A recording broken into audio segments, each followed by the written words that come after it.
don't remember this All right, campaign. so you can still hear me? Yes. Yeah. All right. Stream's going. Take two.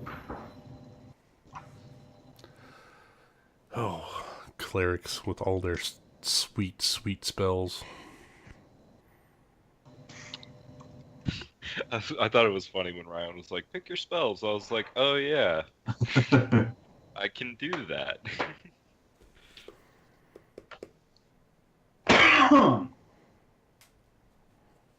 Right. So, Oh, when we last left, our brigands of the city of MistHaven, they had just successfully defeated the vile villain known as Corbin Reed, who has been harrying the players for months, the party for years in their own lives. And they've finally managed to put an end to his existence, not only severing his head, but carving out his still beating heart in its final moments before returning back to the surface, leaving their seeming ally of Eel's End in control of a number of death fog barrels in exchange for his assistance during the fight, and as well as being able to walk away with some of the magical items and Dodger with her sister.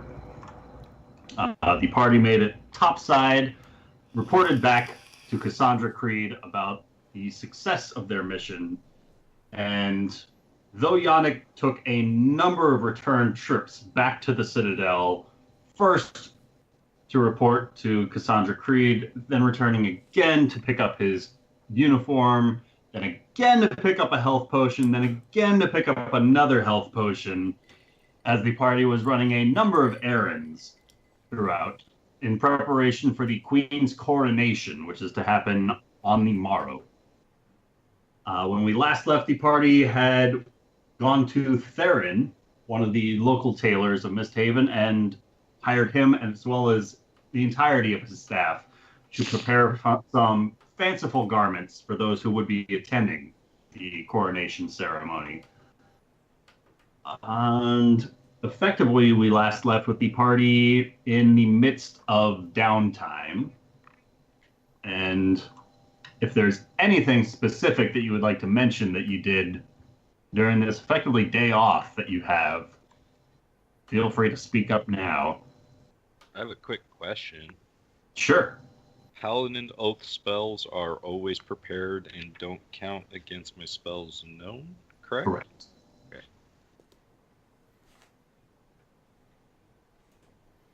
I took a crochet class. Bickerstaff took a nap.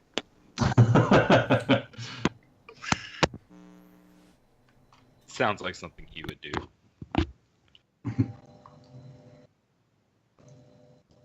And Actually, he's got a whole day. you got a whole day.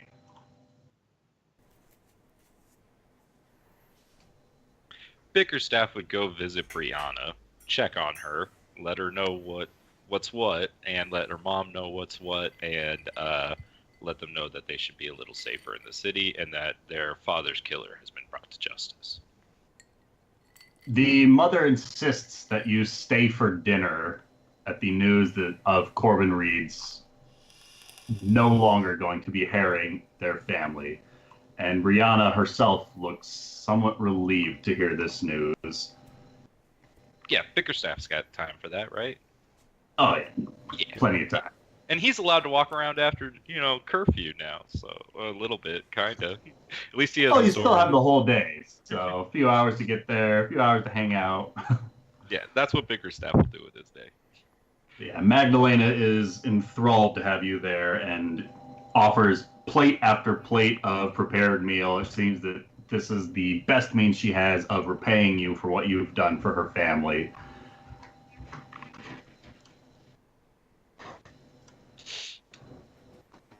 And while the party is out effectively preparing their threads and reacquainting themselves with family members, Zephyr stayed behind at the Phoenix Feather Inn, I believe. Yep. And Zephyr, in the earlier hours of the afternoon, the front doors, effectively, what is Zephyr doing at the inn to occupy her time? She's going to be trying to start to tidy up the inn. Making sure the kitchen's in order. Just housekeeping types things. All right. So you're in the midst of cleaning the place up a bit after some of the drops of blood had made its way into the building from somebody attempting to drag several corpses inside and through the wooden floor. And it takes some doing to scuff those stains out from the wood properly. I get the pine saw out. Yeah, having worked on a number of ship decks, I know how to get the blood out of wood. Combat, you're a little proficient in the matter. And while you are scrubbing the floors, a silhouette fills the door frame of the Phoenix Feather Inn. They just kind of sit there watching you work for a little bit. This halfling folk, about 4 feet tall, and he's got blonde hair and sideburns almost all the way down to a full beard, but down either side of his face. And he's watching you work and almost hypnotized by it, before kind of waiting for you to come to an end when he whistles for your attention. Oh, I'm sorry. How may I help you? So is this how you're preoccupying your time now? Scrubbing floors here? Yeah, the rest are out getting, dolled up, as they say. And how many are you running with these days, Cookie? Do I recognize this halfling person? Roll me an intelligence check. Oh shit, I don't have the character sheet open. Hold on, 1 second. It's 17 plus. Oh, I think my intelligence was like 12.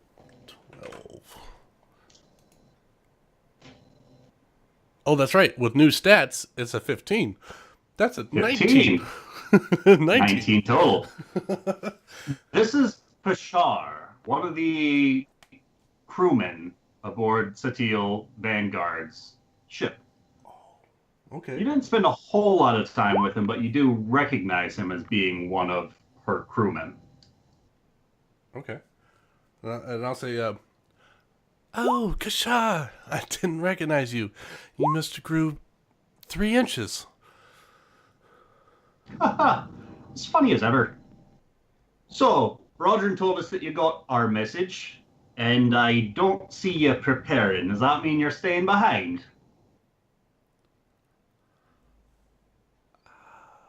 Did I receive a message? Rodrin attempted to tell you something about a woman by the name of Captain Vanguard, and you told him that you'd know. Oh, okay. I was preoccupied.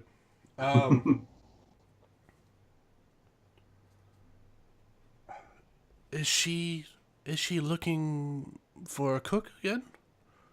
Well, we came to the city just for you. So far as I know it, you are not only okay in the kitchen, let's face it, don't be too hardy on yourself, but a guide about the cliff sides could be useful. Utai is not the most friendly of waters to outsiders.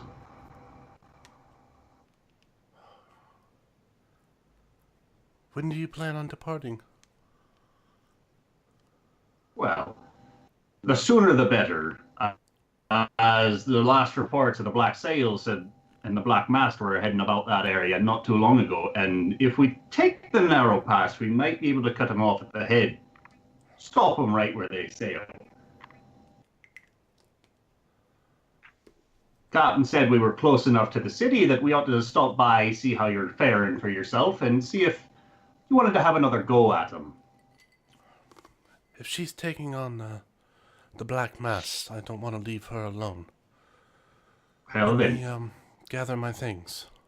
All right, get your bag. We'll meet you back at Eel's End. What time In a couple hours? I'll try to give you till sunrise. Fantastic. Beyond that, I can't promise anything. Thank you. I will be there. All right, and if you don't mind, I think the decks of the ship could use a nice scrub as well, seeing as of how you're pretty skilled at that too. You're a little closer to the deck than I. Aye, but you're so great on all fours. As he turns around on the heels and just skips away with a lightened step. Little fucker. All right. Sounded dirty.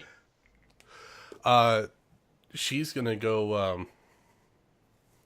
She's gonna go prepare and she's gonna write a note to Bickerstaff. Just a bigger stuff. I see how it is. That is how it is. Get over it.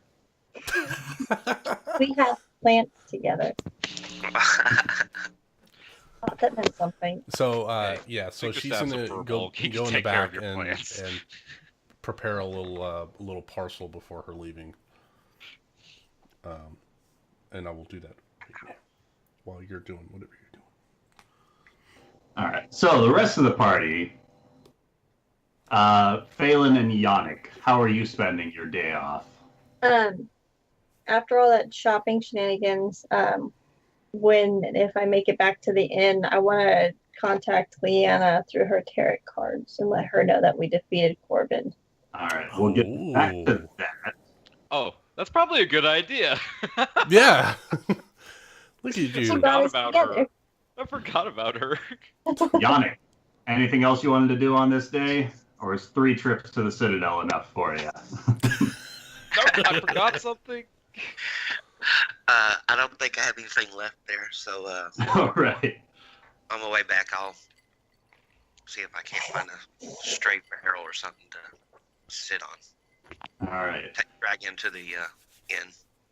So as you guys kind of take the long way around, doing a little bit of shopping around the city as you do so, just buying yourselves enough time to make your way back by Theron's threads, and he effectively hands over each of the garments with a bit of a blusterous, like he is extremely proud of this work that they have accomplished in this very short amount of time.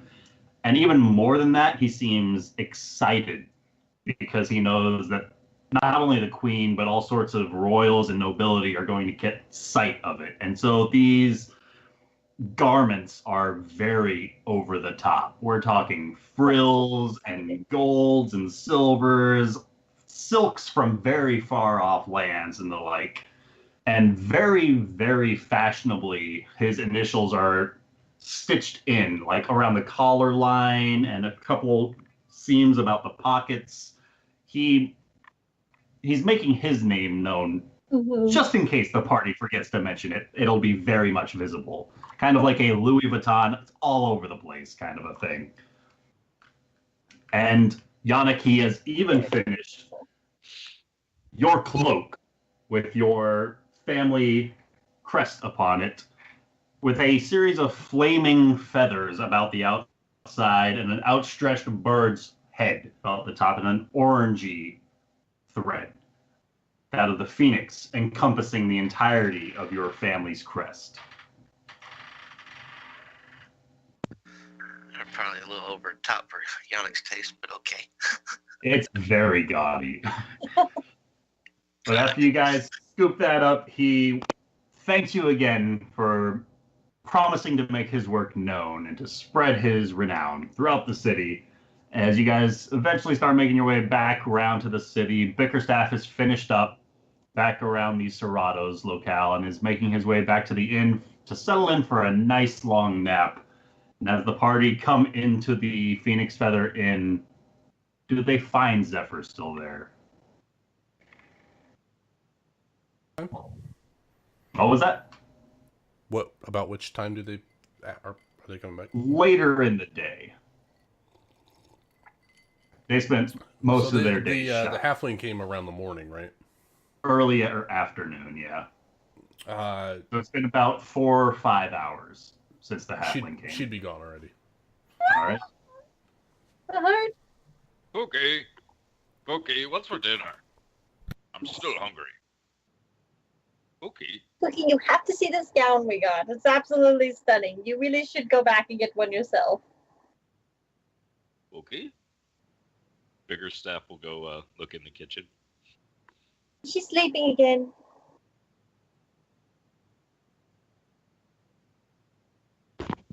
Then he'll go look in the cellar.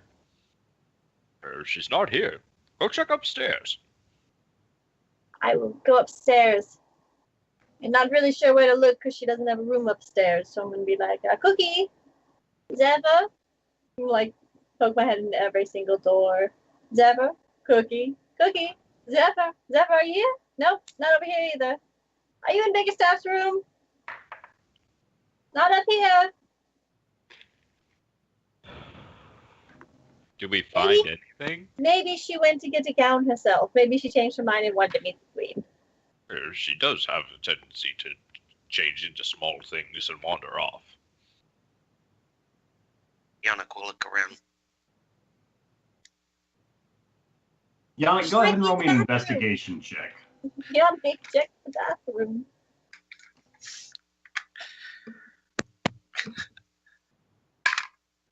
Natural 14. Natural 14. Assuming you have at least a +1 to that, some of the recent bloodstains from the combat here have been scrubbed clean. The dust has been wiped off of a number of these shelves. What few glasses remain behind the bar are polished off. The emptied wine bottles cleaned out. And even Bickerstaff's chair has been straightened up and almost, it looks as though it was varnished recently. Went all out. But tucked just behind the bar counter of the Phoenix Feather Inn, right next to a bundled up, prepared meal of a much more simpler make than you're used to for Zephyr's means, you also find a small rolled parchment of paper tied off with a single green ribbon. Lucas, why do you do this to us? Yannick will It's retrieve trademark. You know, I gotta put a stamp on it. it. He'll show Bickerstaff.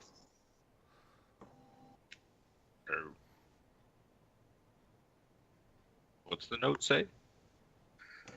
Unrolling it, you can almost hear Zephyr's voice in your head reading it aloud. Bickerstaff, my dear captain calls for me, and the Black Mast have shown their faces once again, and Captain Satil intends to face them head on, and I can't leave her to face them alone. I'm sorry, and thank you for all that you have done for me. I will be back to assist you at the inn as soon as I can. Please, watch the stars for me. Now, what are the plans? And she leaves a little parcel. There's a mention of a parcel there. You just see this just like huge like big grin on Bickerstaff's face. Like he's just super happy, and you just see like a little tear come out the corner of his eye, and he looks in the parcel. You see a hefty amount of coins. Ooh, Approximately 20 platinum and 140 gold.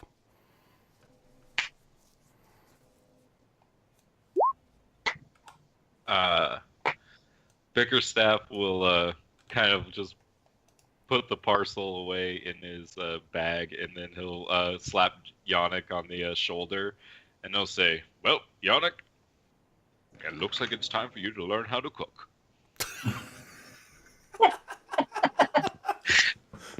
Man. Guess it's elk bread for everybody. Oh, lambless bread. Shit. Cookie, it appears, has received a summons from her captain, the one she has a crush on. Don't tell her I know. But she is going to go fight pirates, it looks like. And I'm happy for her, because that is where she wants to be. She never really did like the city much. I'm going to miss her so much. Oh, me too. But trust me, she's happy. As long as she's happy, I suppose. We should name the inn Zephyr's Inn after her. Maybe you should sleep on it. Might be confuse people if we name it Zephyr's Inn, and they're like, "Who's Zephyr?" And they're like, "She's not here." Well, She's maybe- not. Maybe a painting then. A painting would be nice. That'd be nice. You could put it next to your plants. Oh, they would just love that. They really, really liked her. Well, it's a pity she's not going to get to meet the queen. But We can't cry too much because then we'll have red puffy eyes when we meet the queen, and that's not attractive on anyone. yeah, well, we better cheer you up then, Phelan. Here, bottle of wine. That's just what I would need. That'll do it. It's like Bickerstaff's learning Phelan's tendencies. Alcoholic. Easy to fix. Here you go. Bottle of happy juice. I'm gonna go lay out my gown so it doesn't get any wrinkles in it. Gonna go upstairs and lay it on a spare bed in the room or a desk on, flat. Bickerstaff leans over to Yannick. A wrinkle's bad. I have wrinkles everywhere.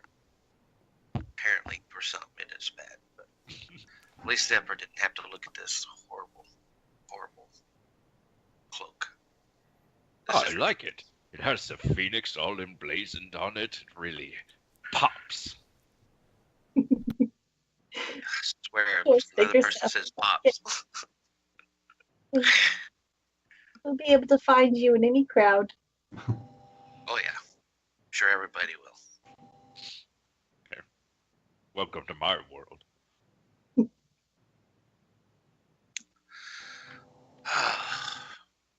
Alright, so Yannick will grab the barrel that he drug in and move it over to the bar and sit down. Not sure what to think. As the sun sets and the party settles themselves about the Phoenix Feather Inn. Anything else you want to do on this day? Are we gonna do Leanna today or no? I was gonna say it's probably a good Well, time to it's do that. Up to you. I'll do it. I'll go with you since we're the only original two. I mean, I'll just do it at the end. I'll pour me a glass of wine, and after I've drank that one glass, I'm like, okay, back to business. No more cries. We've said our farewells.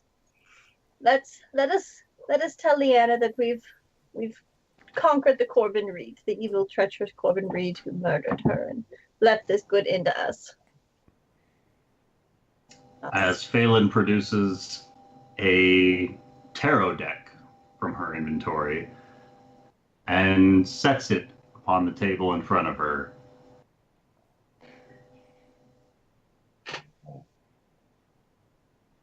Anything you doing? I'm gonna gonna start shuffling through the deck. Oh, where? Pretty sure that's all I have to do.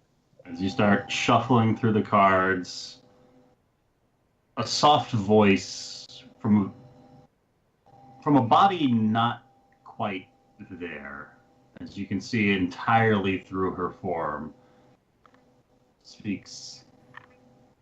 You're going to have to practice that. Shuffling? I mean, I don't shuffle cards very often, no. That's all right. It took me years to really learn the skill. I'll get it down. I mean, these are beautiful cards, so I should practice them more. Okay. Oh, watch she out! trips there's over a the table table. over there. What was that? One of the ceiling tiles fell. It's just falling apart. Three What guys did laying you on do to top my of the inn? How long has it been? Yes. Oh, that's great. Like Ryan's really going over the top on this one. He's like making it dramatic as hell. Right? threatening Oh, my man, own no life props. here. Totally intentional. Uh, as she slowly starts to drift around the side of the table where you pulled these cards out, and as her form solidifies on the other side, you can no longer see through her, but you are speaking to her face to face, very much like the very first night that you encountered her here at the Phoenix Feather Inn. I'm gonna pull out Corbin Reed's heart and stick it on the table. Oh, that's so The freshly unsanitary. clean table. And she looks at it for a moment. This is the heart of Corbin Reed. I wanted you to have peace in your death and know that we've taken down the one who's done wrong to you. That you can have a peaceful slumber now, and we no longer have to bug you every so often to ask you questions, hopefully. But just let you know that he is at rest, and so hopefully you will have a peaceful rest. This is fortuitous news indeed. Oh, excuse me, I can't help but smile at this news. I couldn't either, and that's how I got the heart. Cut it out of his body. Still beating. Knowing that he has been wiped clean from this city and will harm no one ever again is settling. We can only hope that we squashed his plans as well. But I'm sure there's still traces of him around. But the main we've got the main guy, so that's important. It may take some time for his memory to grow lost, but perhaps that is what we need. Time to heal these wounds from a wicked, vile man. Time is exactly what we need. So I'd pour you a drink, but I'm sure you couldn't drink it, so I'll drink it for you in celebration. If it would please you. Very much so. I'll raise my glass to your peaceful eternity.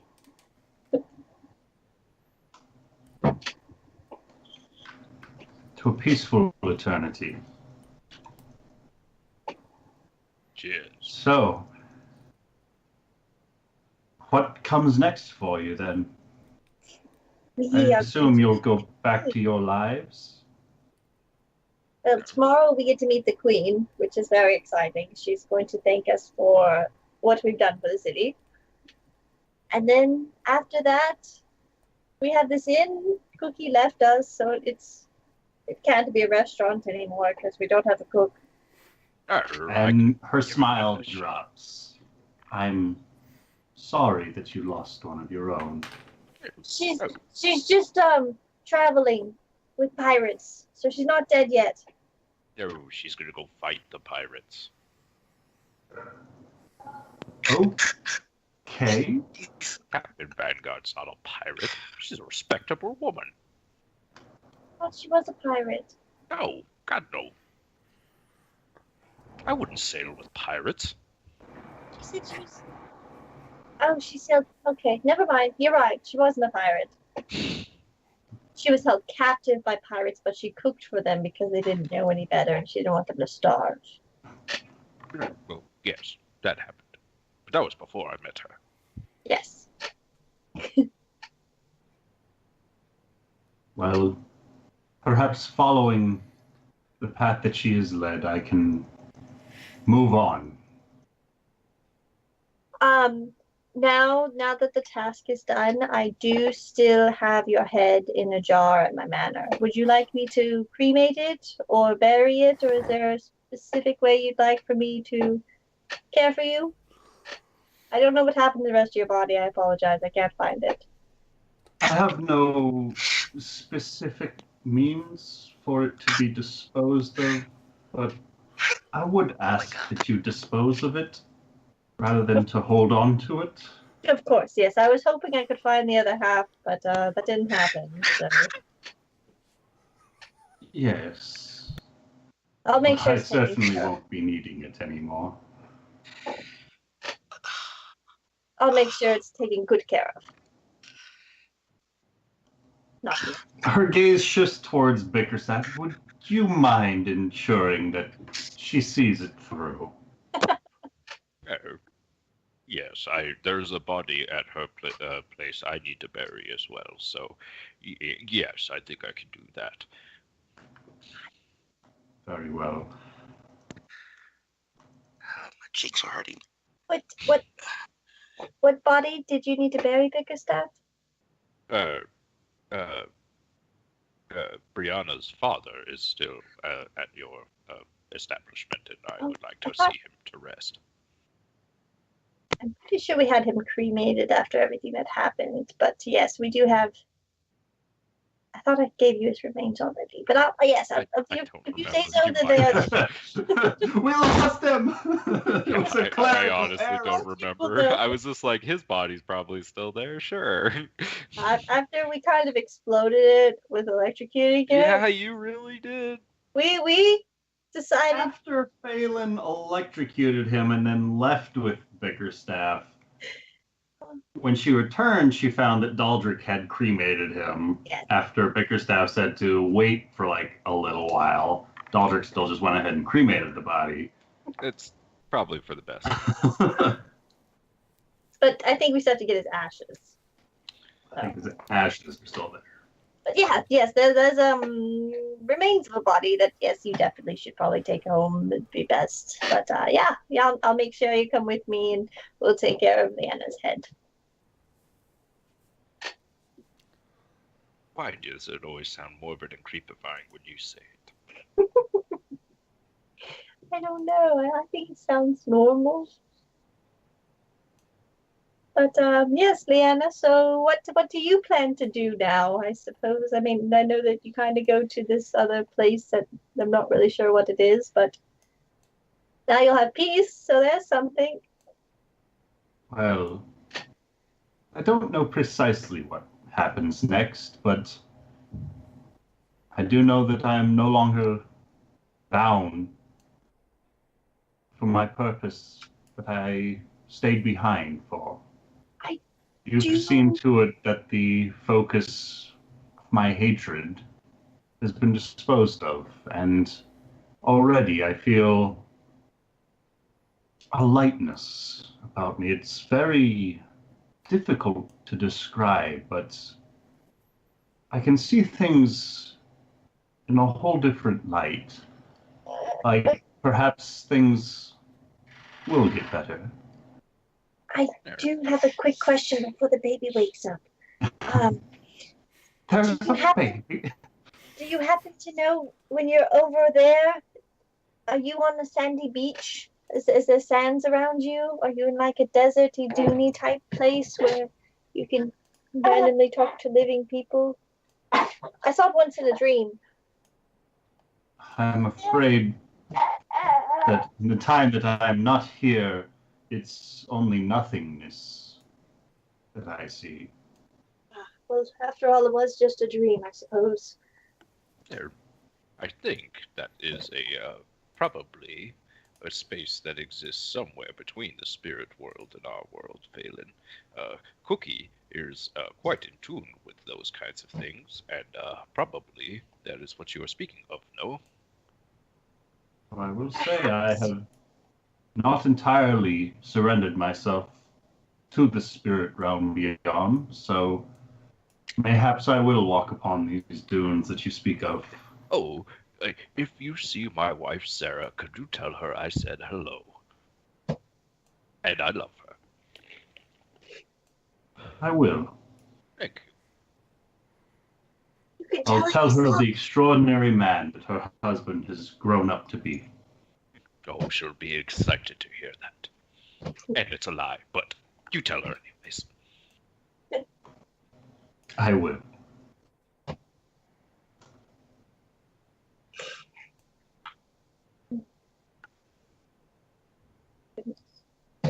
Oh, this is Yannick. Oh, this is, by the way, And She bows her head very politely towards you, Yannick, who have, as you just witnessed this ghost of a woman appear behind Phelan while she was shuffling cards and then drift around the table, and her form became corporeal and began having this conversation with two of your party members. Does my spider sense tingle since that's my favorite enemy? Undead.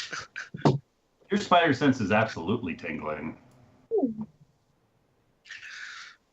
I just simply give her a nod.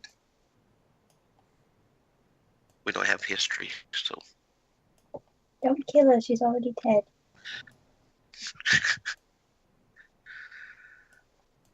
Well, I will search for your wife if I have a means to. If there are any other messages, I can do what I can. But I'm afraid I don't know what comes next, so I can make no promises. It's fine.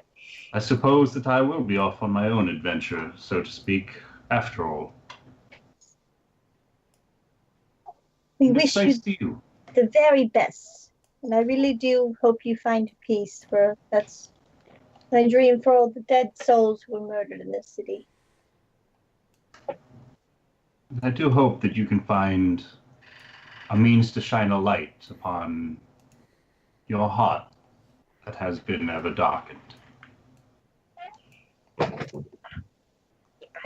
I truly appreciate those words, and I will cherish them. So I will cherish what you've done for me. Out of the kindness of your own heart, the extreme lengths and measures you've gone for a total stranger. Thank you. Thank all of you. You brought us all together, and without you, I would have never known these lovely individuals who I've grown very close to. That have not abandoned me, but it's okay. It's been 2 weeks. Well, I don't mean to abandon you, but No, she's I talking can about feel Zephyr, called not from you. beyond. It's fine. and I'm afraid my time here is limited. You can keep the cards if you'd like, I but would love that. Is there any messages you'd like us to leave for any loved ones you have left here before you go? For the I'm last. afraid when Corbin took my children from me, he severed what few ties I had left to the world. Well, you can be happy to know that the inn will be here still. Because I'm going to stay here and run it.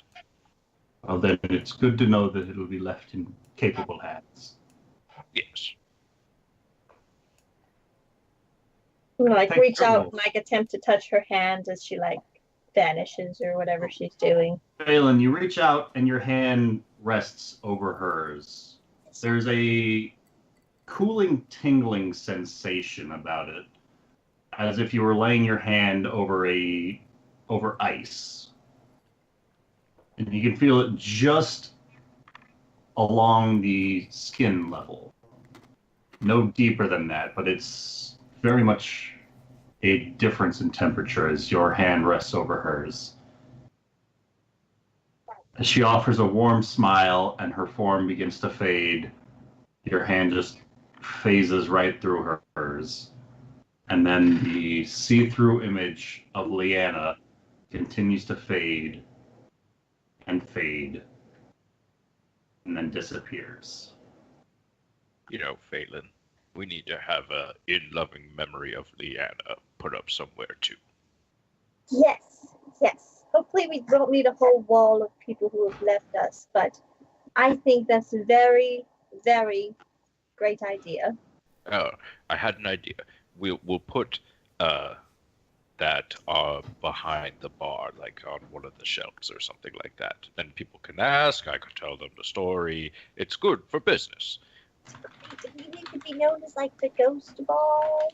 Well, I don't have to tell them that part. Oh. Perhaps.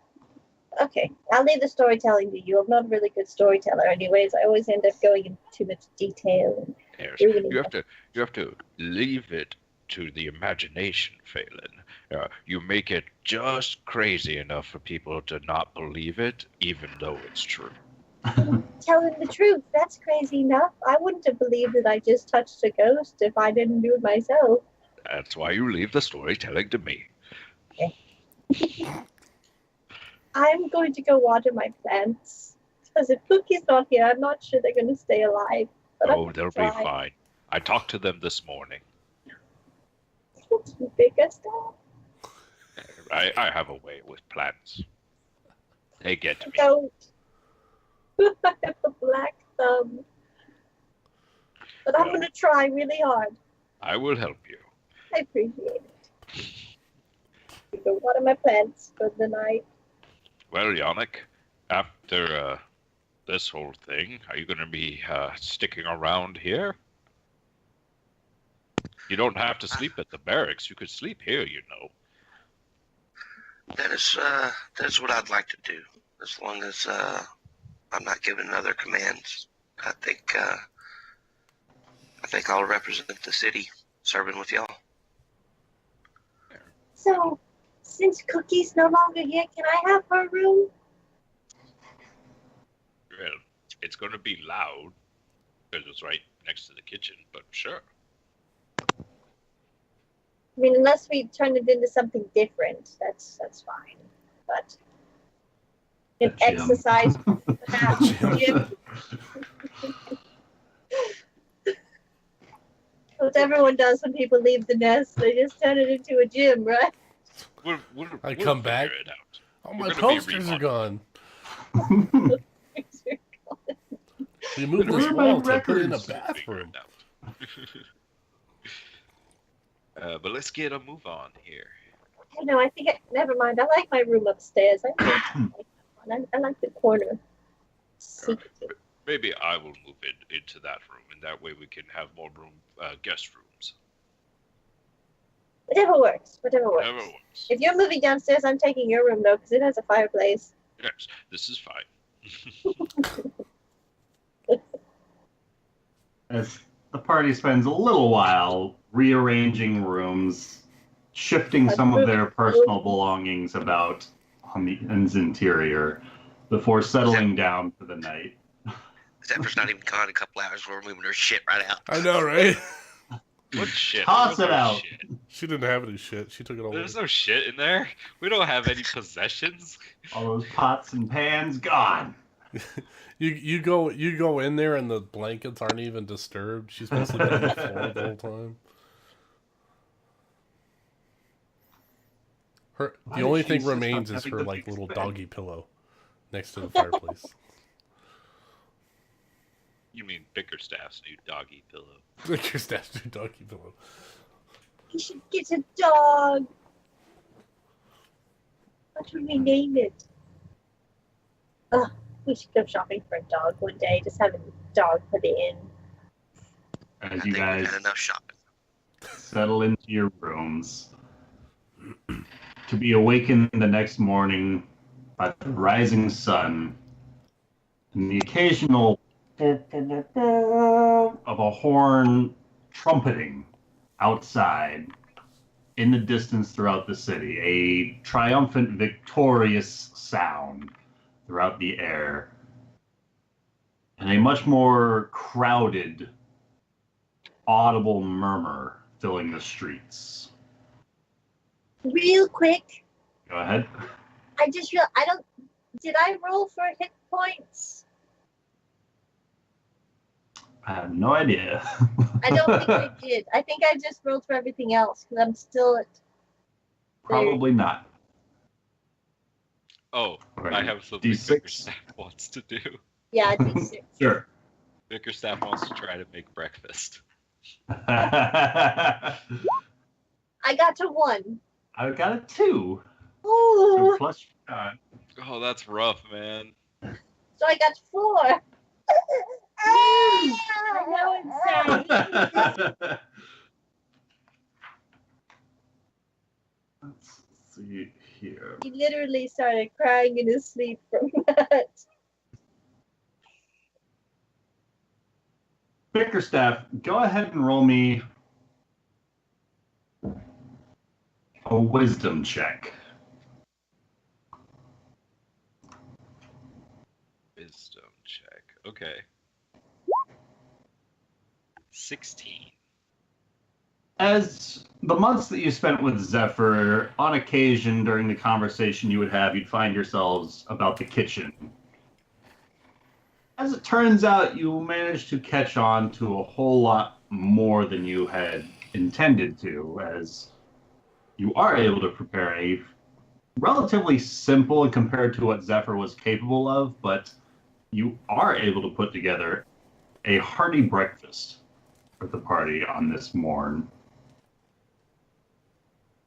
That consists of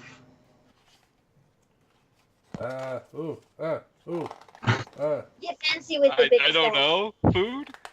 I can see Lucas going through his cookbook. I'm looking for breakfast. Hold on. Scrambled eggs and toast. I just have this picture of like Chekhov in my head. I can do that! I can do that! Hold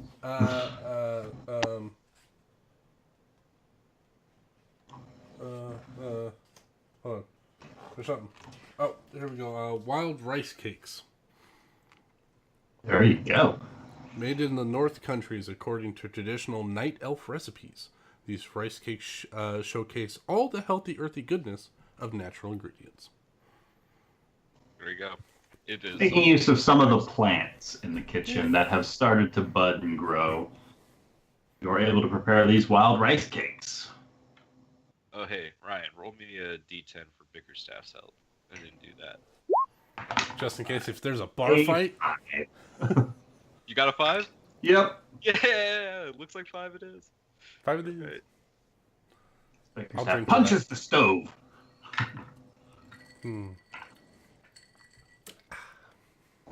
But with that, one by one, the party is roused by the scent of something cooking in the kitchen. It wafts about. Cookie came back. I'm gonna run downstairs like a kid on Christmas morning. Cookie's back. She's come back to cook us breakfast.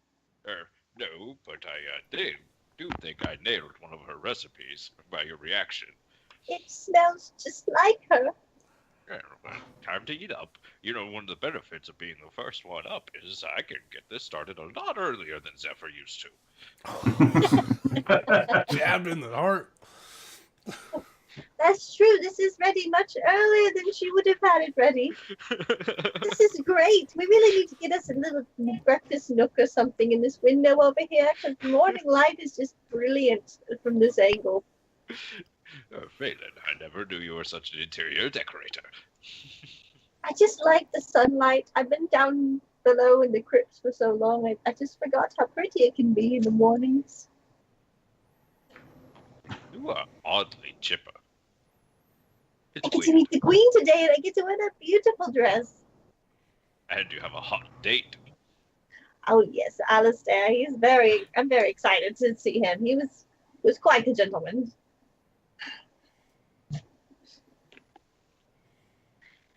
Well, I suppose we should get ready to go. Oh yes. I suppose Yannick's almost done with his morning bath. He always takes the longest baths. I don't know what he fall out of does. the tub. there. Clank, clank, clank. Got to get it in between each toe twice. I almost guarantee he He's bought like a a rubber clean duck freak. yesterday. Like he has an He's the no cleanest because wood he's always elf scrubbing ever. himself clean. He's a germaphobe Phelan would wood just elf. stop That's the worst. prestidigitizing dirt on him. Oh shit! You know what I just realized? I didn't do my ideal spots and flaws for character. It's not super Well. important to mechanically playing him, but I was like, oh, what? Or is it the most important to mechanically play them? I mean, to me, Dun, it dun, is. dun. That dingling means I must be right. That's just to me. Apparently not. So, as the three of you prepare yourselves with these illustrious garments that you have purchased, So excited. I'm gonna do my hair all pretty in curls. would you like to describe your appearances? I don't know, because I had one image in my head, and then you told me This you're gonna noble go. attire. Oh I mean, that God. could have been someone else's or some of the nearby threads and the like. Okay. What image do you have in your mind of Phelan's noble attire? Give me a second. Oh shit! I looked up balls, not Bickerstaffs. Oh. I did a tricky one. You know how much fabric it takes to cover a Bickerstaff? That's A what lot. I'm like You, right? thinking. Okay, let me look at Celtic stuff. At That's least two. Like a kilt slash sash thingy. It's just a Bare-chested? toga. gotta go be big enough to like fit his shield. That's a good one. Okay. Like a cape. Like a cape. Cape. Slightly gaudy, but it's still pretty. Found one. Did you just image search a picture? Yeah. Of course. Well, that's what I'm doing. Gosh. Like, how else do you think of it like I can't just think of an elaborate. You know, I would love to do that for my character, but you know, it's hard to find a giant in nice clothes. Well, you can just find nice So we'll clothes start with giant Yannick. pockets. Yannick, on this morn where you are to meet with not only the nobles and nobility of the city, but with the queen herself, have you taken any extra time to polish your armor, scrub yourself particularly clean, to do up your hair? How does Yannick look? All right, he's got his new breastplate on, spit polished, shining bright. His dress blues that makes him feel like constrained and automatically have good posture. And then this ridiculous cloak now that basically has the Firebird on top of a Trans Am on the back. Pretty much. The worst. And so he is just over the top, you know, sore thumb. Not a sore thumb, just over the top.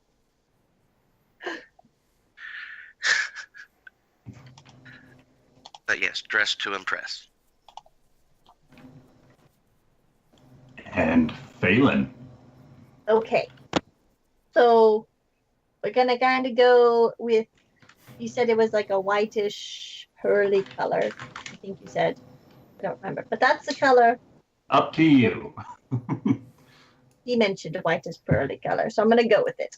And it's gonna be a corset with sleeves, and the sleeves they're a little bit tighter at the top, but then like as they get longer, you know, they open really, really wide to like the really Very big flowy. drapey type of style, you know. When you raise them, they're Okay. like 3 feet long type, you know, kind of weird, but they're really fancy. And then at the corset, hip bone is going to poof out like the princess dress, and there's a whole bunch of ruffles, because ruffles are the thing to do when you're a noble person. All the ruffles in the world. And it's going to poof out real pretty, giving it different layers of stuff. Like, you know, and then the main material is made of like the whitish color, but there's like a paisley kind of pattern on it and like a golden embellishments on it, so it kind of stands out fancy like. Then she got her pretty earrings that she got to go get. And of course she has beautiful shoes on. Not that you can see them underneath the dress, but you know, she's got the fancy heels. And how about Bickerstaff? All right, so Bickerstaff, what they came up with for him were similar to dress robes from like Harry Potter. So he's got like kind of really big, like flowy pieces of fabric that kind of are tight around like his armor and things like that, and then he's got a big kind of like cape, like trench coat thing that kind of goes over it that has like a same kind of like phoenix symbol on it that they did for Yannick, and it's like dark greens and other things like that kind of go with like his beard and the colors and other things like that are around him. And then he's got like a white button-up shirt and like a bow tie. Awesome. So, as the party make their way downstairs one by one, looking considerably more fashionable in this still very much empty Phoenix Feather Inn, just about the time as an individual with a very large mustache slowly opens the door with what looks to be a bundle of paperwork and varying measuring utensils about his form as Lee enters the Phoenix Feather Inn. Oh, hello there. Pardon the intrusion, but I think we're going to have quite the bit of work to do ahead of us, and the sooner we can start, the sooner it'll be all finished for you, ready to go. So today's as good a day as any, as you won't be getting hardly anywhere in those streets out there, so might as well get started right here. You're just fine. We are going to be out for the day, so you have all the space you need. All right, then, come on in!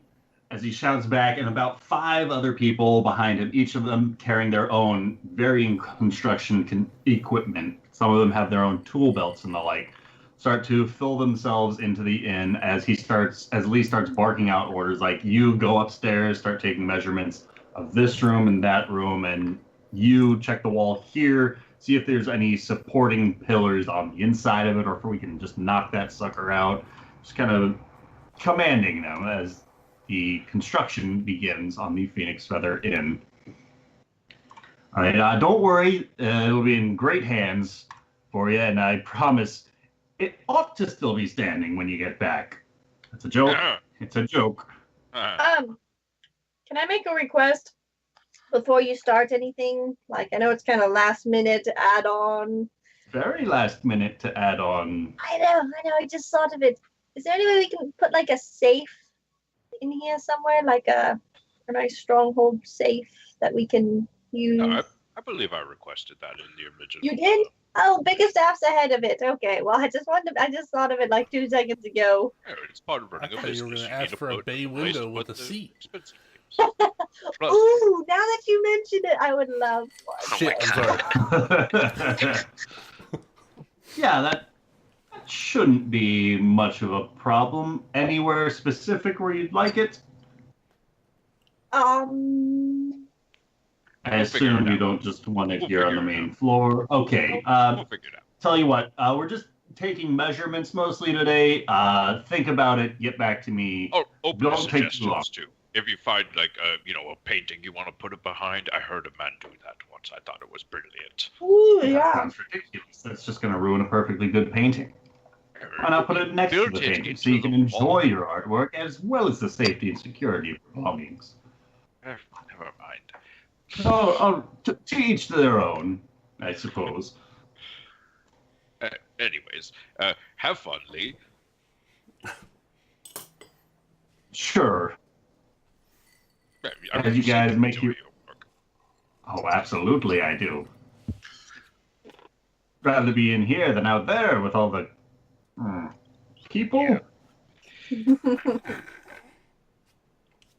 As you guys go ahead. I was just asking, I don't recall Alistair giving us a meeting place to meet him. So, because he said, oh, we can go together, but he never actually said, I'll come pick you up. You come Well, pick me up. We'll meet at we're- the door. Going Yeah. to Cassandra Creed. So Okay. I don't know where Alistar said he was going to meet you. I don't either, but just throwing that out there. So let's go. Let's go. Yep.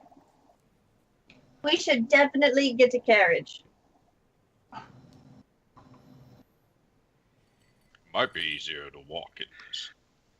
As the party makes their way out from the Phoenix Feather Inn, and in the distance, kind of towards the Golden Market, where but a week and a half ago there were public executions going on, there seems to be a greater hustle and bustle as larger crowds of people are gathered, and you can hear in the distance varying barkers of a number of various games and the like available, and some sort of festivities going on for the day of the Queen's coronation happening about this city.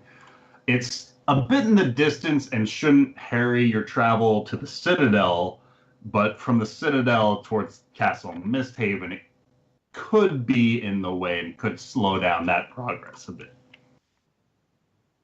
But at the very least, you take note of that as you circle about the city, heading down Elm Street and circling around to the front doors of the Citadel, where you're once again greeted by the familiar sight of the large stone building with grand doors and a guard posted at either end. Just give each of you a nod. At this point, they're growing more familiar with you and just kind of push the doors open beside them, letting you in. It's so fancy. The woman, Annette, back behind the front counter, looks up over her book that she is scribbling in and gives you a nod. Have you an appointment? Yes, this time, actually. All right, then you know where to go. And she goes right back to the book as you guys make your way past her to the left, past a couple of varying desks. Bickerstaff's gonna like lead back to Phelan. I think that's the first time that was true. Why did she actually let us pass this time without an I argument? don't know why she even asks anymore.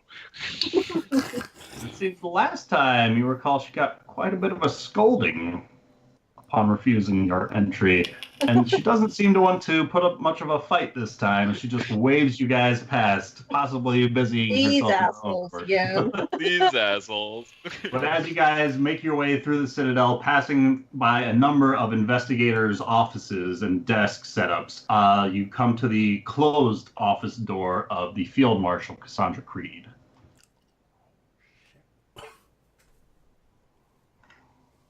I'm gonna look to Bickerstaff and look to Yannick and just kind of shrug and then knock. Like you're not gonna. Yannick reaches forward and knocks with Phelan, and together. I just did it.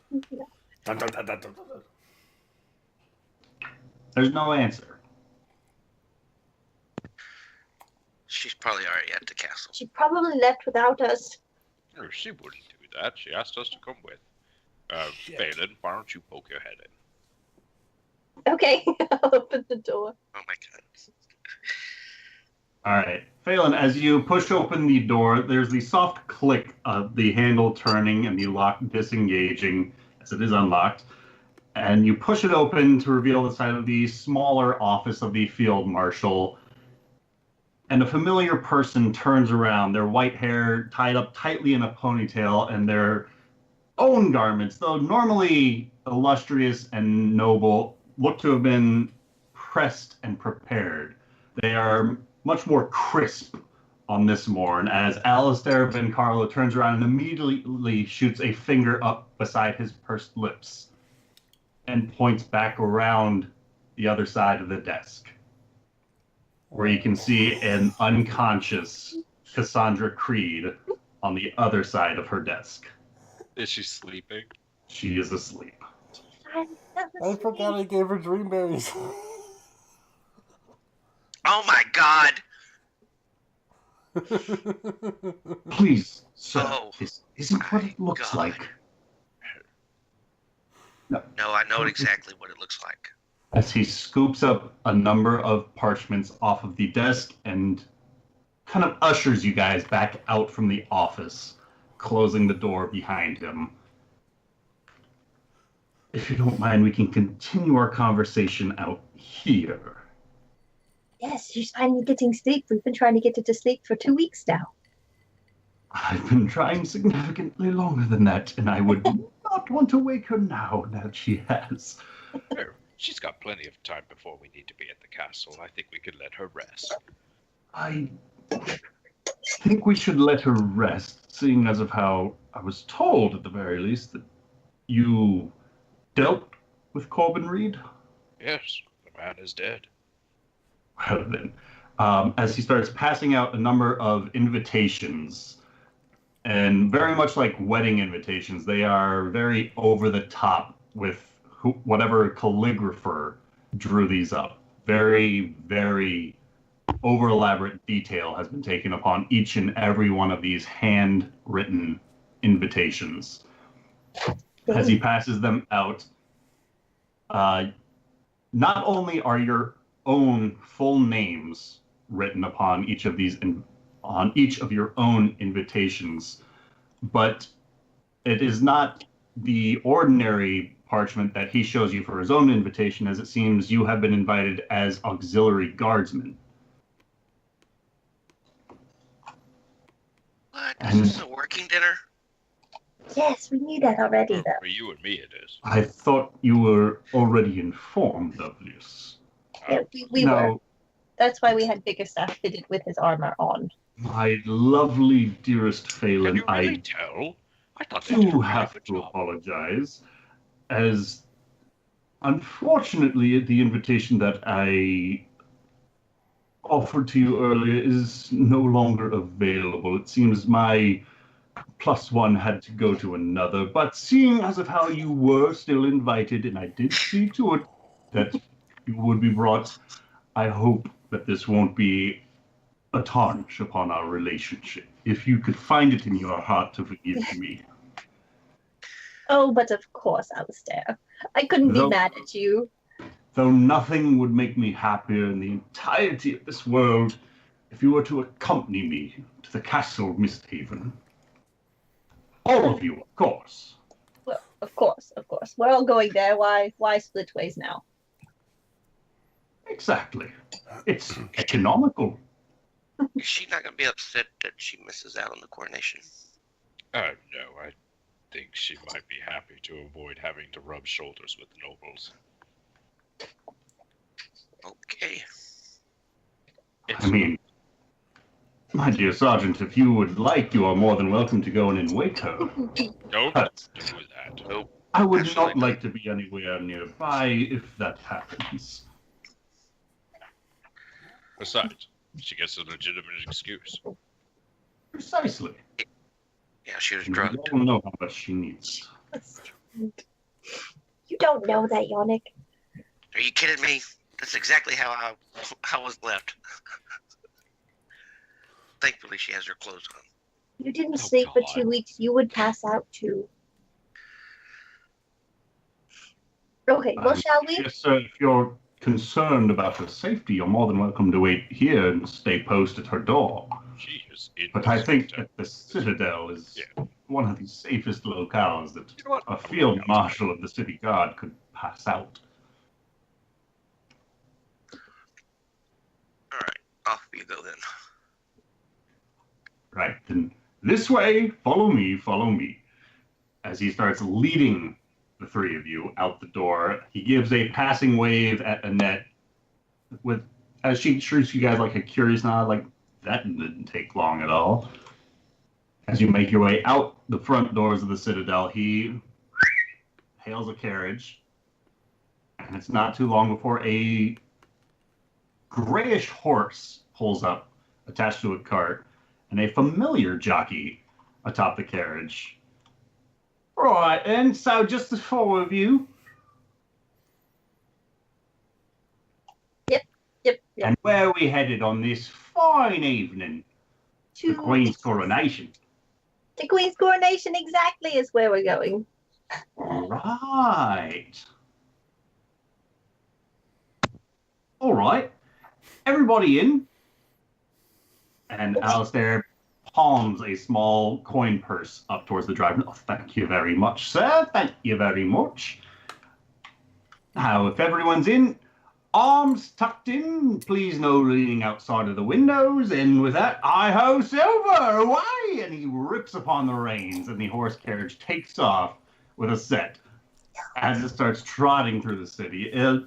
Significantly less more of the rush that you guys have experienced before, but much more like a dancing trot from the horse, making a bit of a The show carriage of ride it. is fancy. Ah, it's brilliant. As you start passing through the city, you come taking some of the main roads, you pass by what looks to be street vendor after street vendor, not only varying spices and silks and garments and the like available, but a number of like carnival-like masks in preparation for varying holidays and the like are available. A couple of game booths have been set up. Some people are arm wrestling in the distance, dart throwers, card games, and the like. All manner of these cities, common folk seem to be out and about on this day in a significantly greater number than what you've seen before, as the entirety of the city is celebrating the Queen's coronation. And as the carriage trots closer and closer towards Castle MistHaven, you can see the magnificent achievement of its architecture as the grand castle walls spire up high into the sky above an ancient Ankaish pyramid of which its foundation is built upon. Now, one corner of the pyramid itself has crumbled with age and has started to weather, but otherwise this grand structure is very much pristine in its appearance. And each one of the four sides of this pyramid have a walkway that leads up to the Castle MistHaven itself up above, and droves of people are crowded out about the open spaces, entirely filling up the city blocks nearby, just mobs and mobs of people. And you can overhear various people talking about how they were told that the Queen's giving a speech. She's giving some kind of a public address today. And so they've gathered to hear their new monarch and whatever she has to proclaim. But the carriage eventually comes to a halt nearby one of these ramps that leads up the pyramid side, and the driver hops off of the top, opens the door, and as he bows down, offering a hand for any of you who would so take it to help down from the carriage. I would. Have a lovely day to each of you, and may the three shine their light upon you. And once again, can you just remind me what your carriage service is called? The wheel. The wheel. I knew it was so simple. Like these. And he points down to one of the carriage's wheels. Thank you so much. I couldn't remember the other day for some reason. Oh, not a problem, my dear. Not a problem. I'm off. I should be off my shift in a few hours. If you wouldn't mind, we could catch a drink and discuss these matters further. Well, we'll have to wait and see how long the coronation goes. Perhaps another time. Right. Busy and all the. Sorry, you'll forgive. I see someone hailing. Good luck on your venture. You all look very marvelous today, and salutations till next we meet. Hi ho, Silver! Away! As he rips upon the reins and goes slowly through the parting crowd. Hello. About this carriage side. The wheel. How could I forget something so simple? As you guys approach these sides of the pyramid, a roughly 20 or so guards line this side, and two of them approach as they circle up as Alistair Van Carlo produces one of his own invitations for the event. And he says, if you'll see here, I am a welcome guest at the castle above, and I believe each of these people here will be joining me on my trek up the walls. And the guard said, no, that's great and all, but you're going to have to surrender your weapons here. Nothing goes up to the castle above. Bickerstaff will approach and say, we are members of the city guard, and he'll present his invitation. The guy kind of swipes it out of your hand, looks it over, looks at you, looks back to it. Give me a moment. As he turns around and starts discussing with one of the other nearby guardsmen that seems to be in the process of pushing some of the rowdier crowd apart to keep them from causing any kind of a scene. And after about 5 minutes of back and forth, this guy comes back and says, all right. It seems that you are going to be auxiliary guardsmen here, so the three of you are welcome to take your arms and armaments up with you. But Who is the guard in charge, just so we know who we're reporting to? oh, that would be Michael's. Thank you.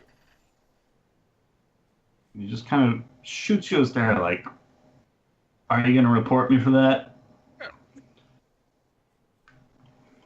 Right then. I It's I fine, need it's to know fine. He's who doing to his talk job. to because who we were. Cassandra is going to be late, and so I just needed to know who to talk to. All right. Well, Michael's is up above in the garden courtyard. He'll see to any needs that you have or whatever you have need for. We'll be escorting you up to the castle walls themselves and guiding you through to the garden courtyard. You will keep close to us. You will not wander off. Any questions? No, this is wonderful. Nope. This is just fantastic. I've never been this close to the castle. I'm very excited. There's so much happening right now.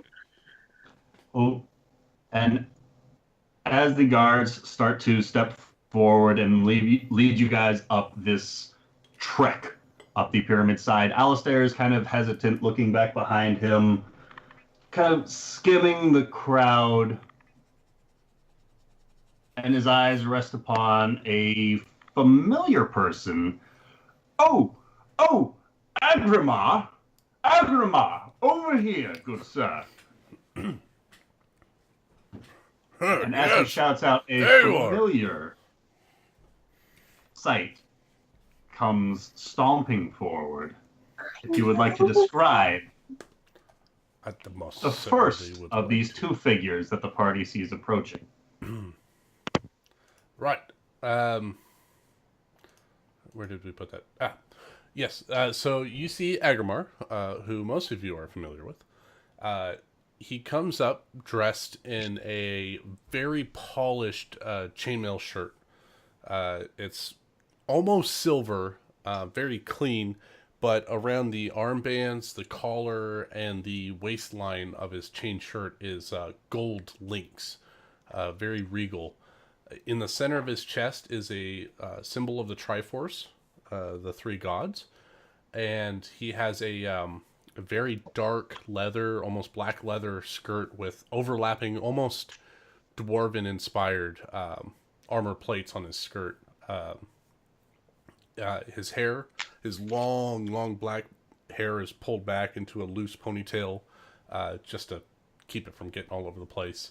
And he has a small fanny pack on his back, as well as, if you see him turn, he has a very large, looks like a giant maul on his back in the shape of the Triforce. Very clean looking. And as he walks up, beside him walks a smaller, comparatively, form. Comparatively. Just by 3 feet. Just Still 6'5". And When still it comes- smaller. Human standards, I'm fucking huge.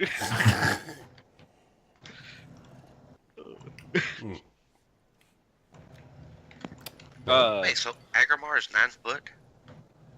He's 8'9". He's pretty close. God. He's 2 feet taller than me, literally. But next to Agrimar is a large human.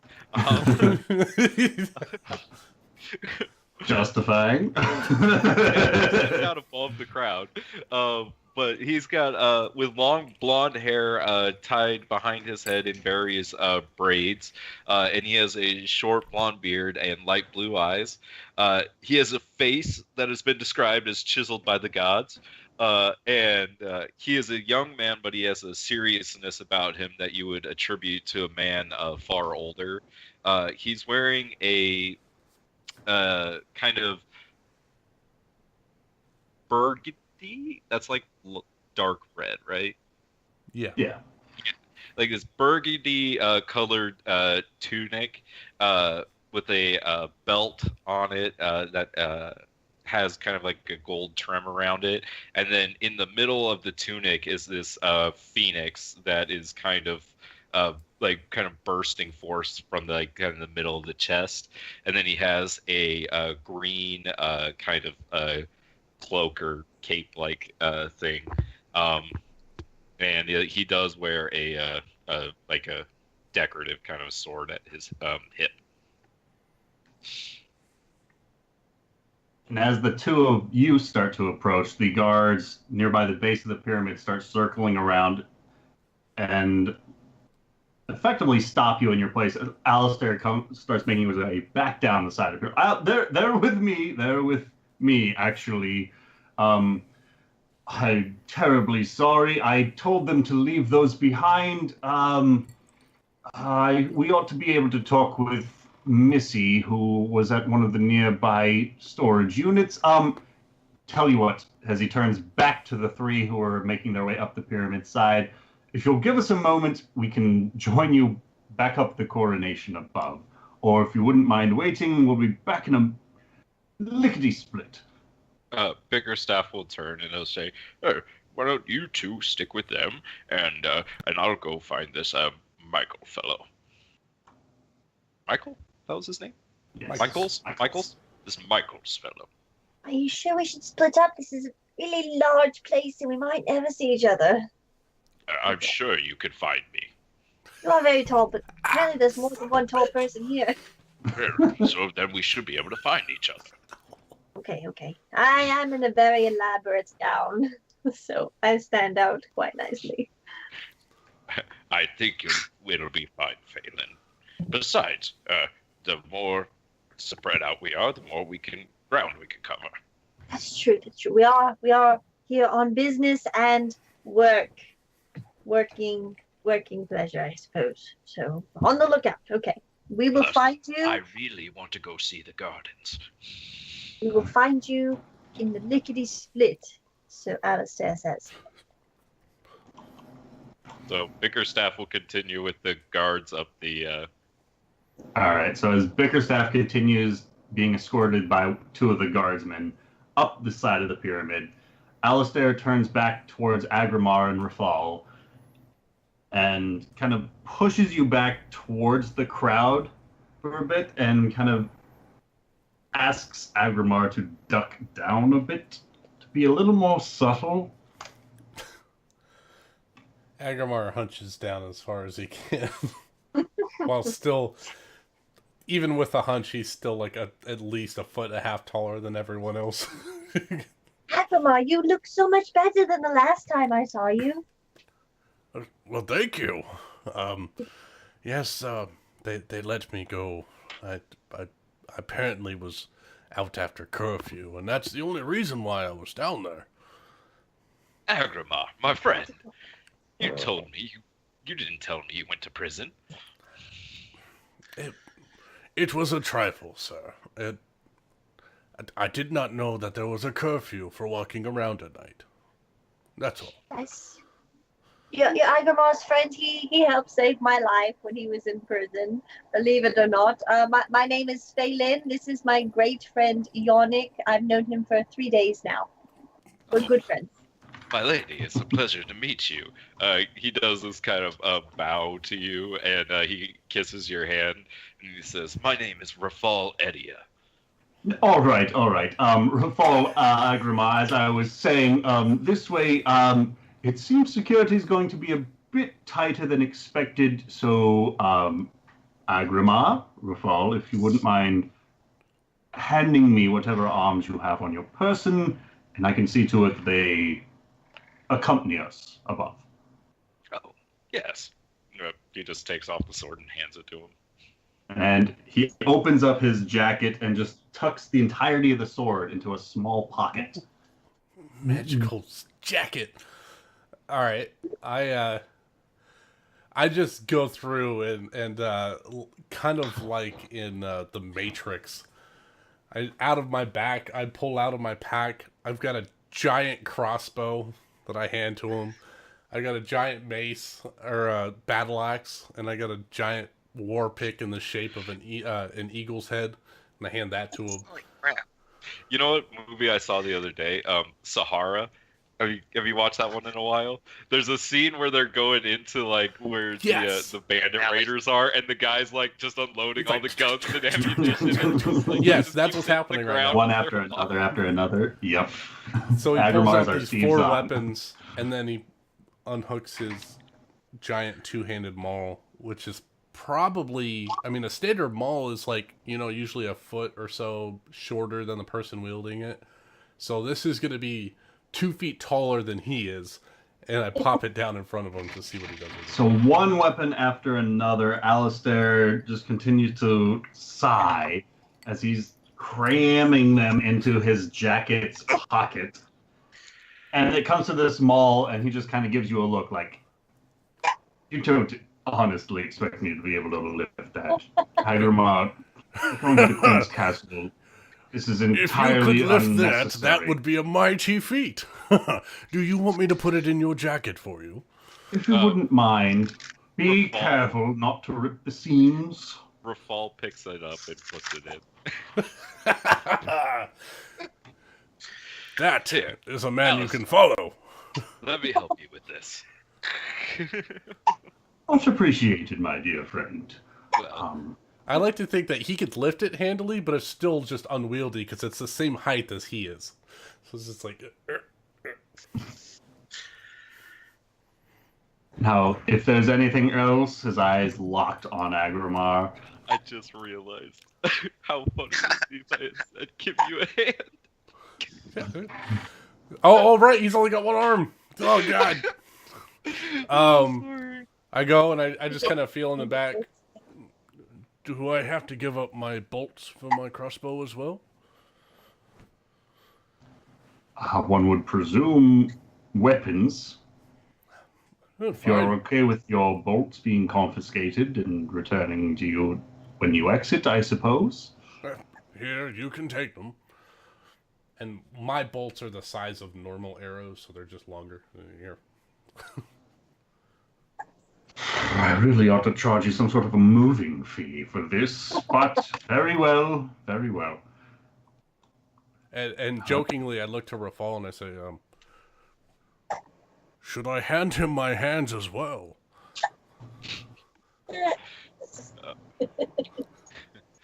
Well, they are the most dangerous weapons on you. Alistair just shoots you a look as his very much still gloved hand rests by his side.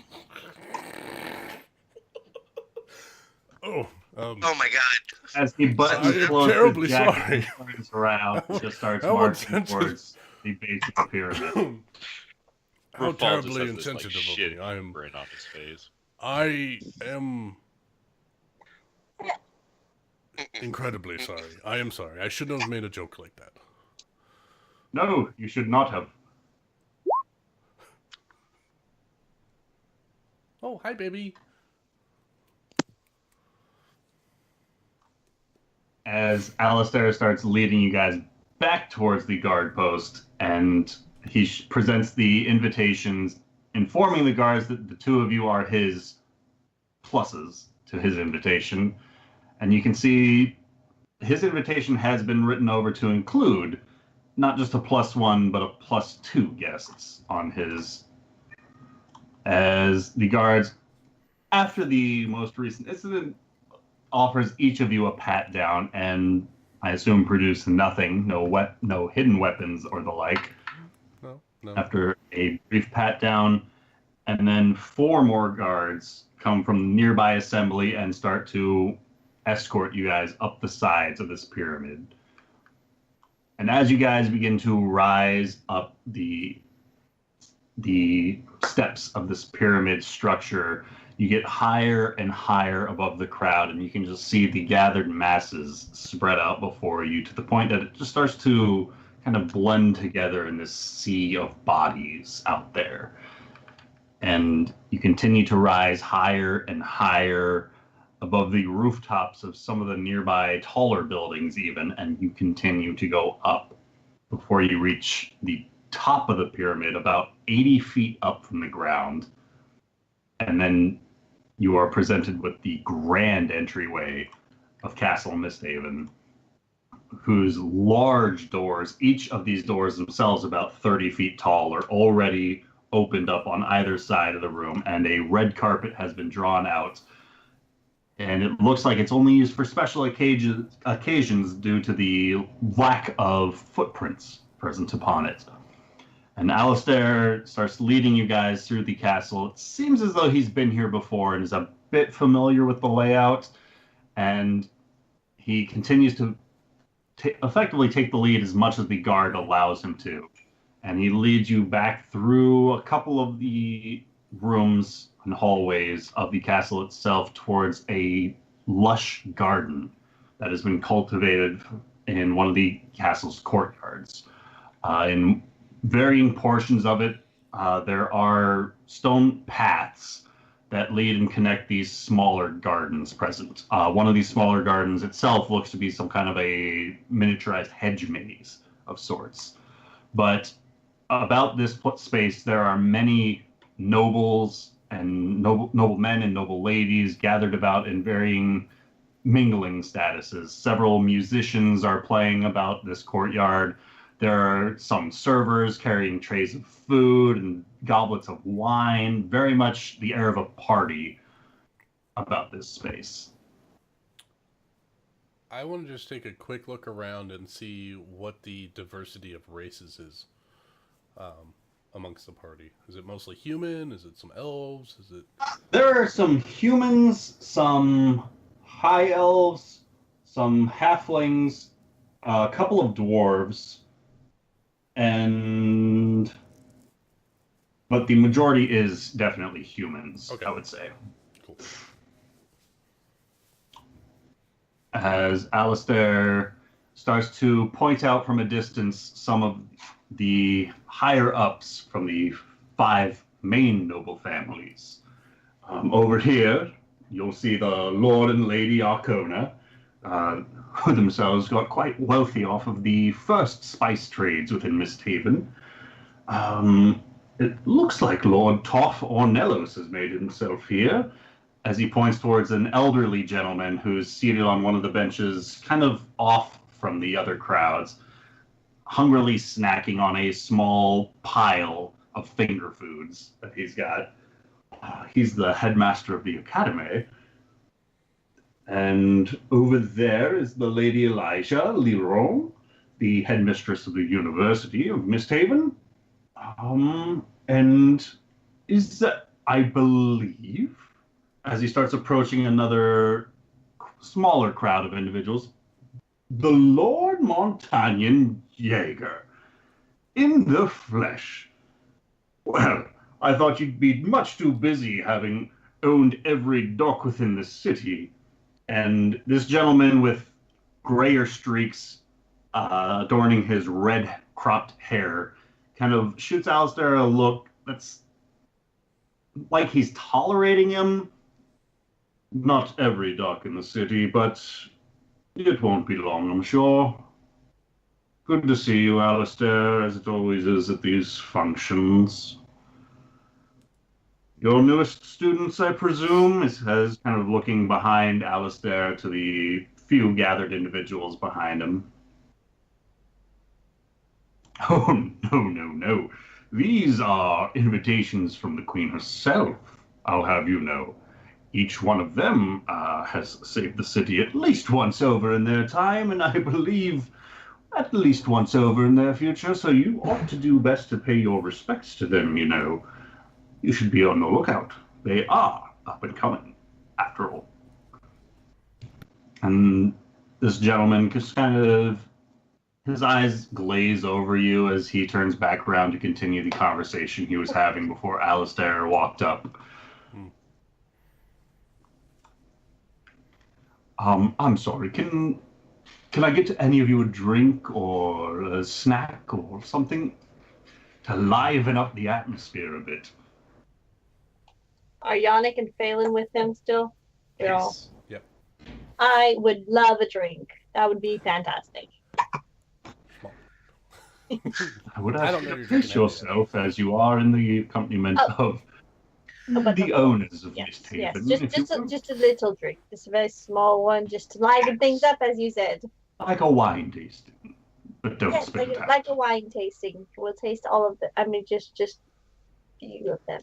As he snaps his fingers, and one of the many individuals carrying trays, one of them approaches with a goblet. There are 4 cups present upon his silvered tray that he produces with a bit of a flourish out into the middle of this gathering of people. Oh, this won't do at all. You see, we will require at least one more goblet. Now Fine, then, you can have mine. are you sure? I would hate Yes. to devoid you of the full experience that the castle has to offer. Really, Yannick, how often do you get to drink at the castle? Never. Come on. Beer working. Some of the finest wine I've ever tasted myself. Thank you, but Like, I'm also Yannick, working. I'm working too. You can have a small little drink while working. It actually helps sharpen your eyes because it'll kill all the weaker brain cells first. Make a persuasion check. Rafal will was turn waiting. to Yannick and say, "Working? What are you doing?" I've been tasked with auxiliary guard. A man that takes his responsibility seriously. He'll slap you on the shoulder. I respect that. And You Yannick take it will seriously while nod and just take a scan of the room to see if they've garnered any kind of attention. Go ahead and roll me a perception check, Yannick.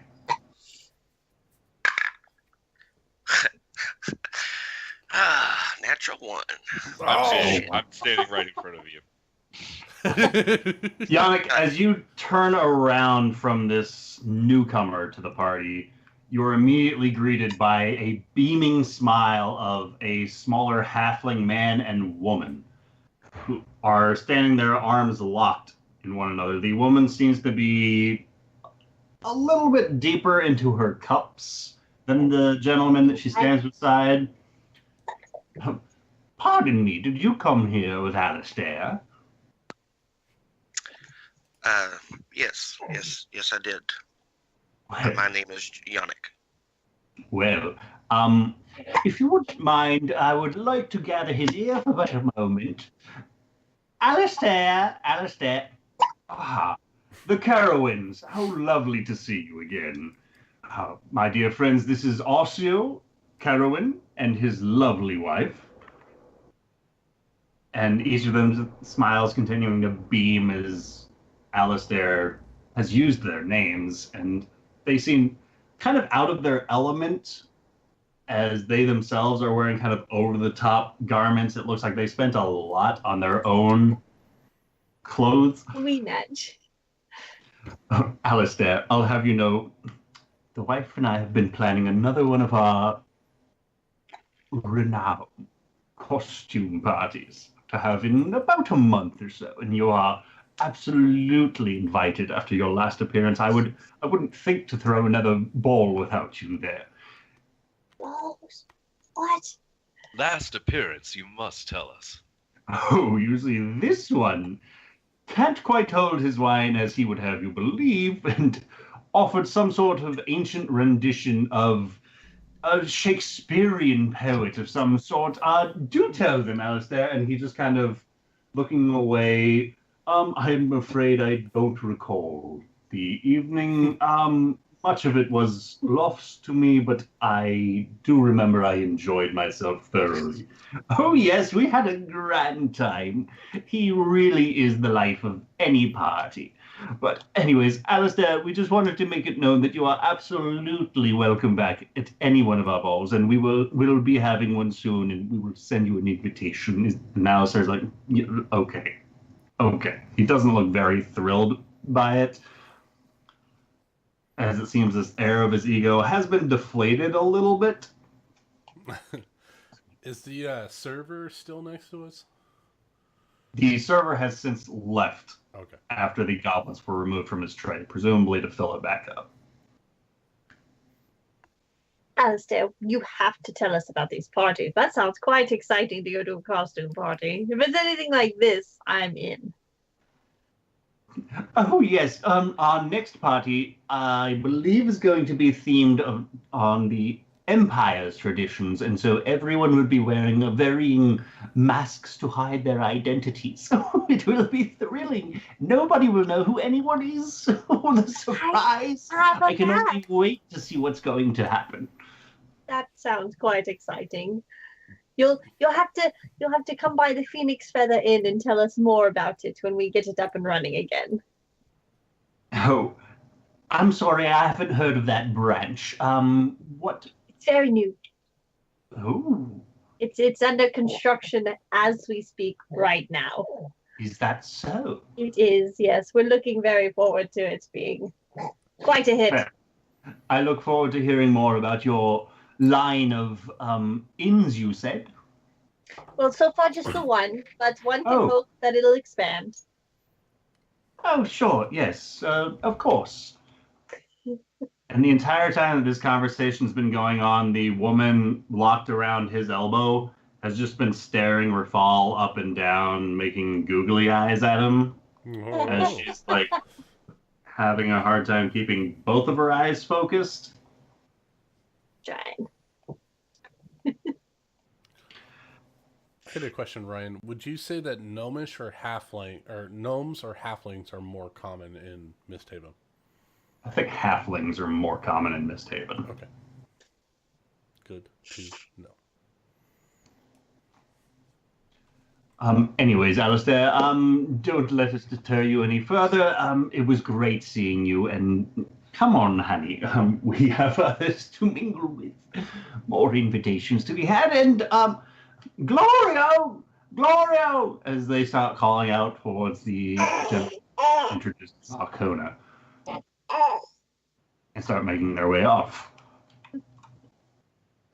You'll pardon them, as not everyone knows how to handle themselves amongst nobility. It takes some time to garner, much like earned callous from years of hard work. It takes some getting used to. Oh, yes, of course. I'm gonna nod like I know what he's talking about because it's clearly my first time. I look to Alistair and I say, well, I don't want to cause a big stir, but can you get me dwarven brandy? Small glass.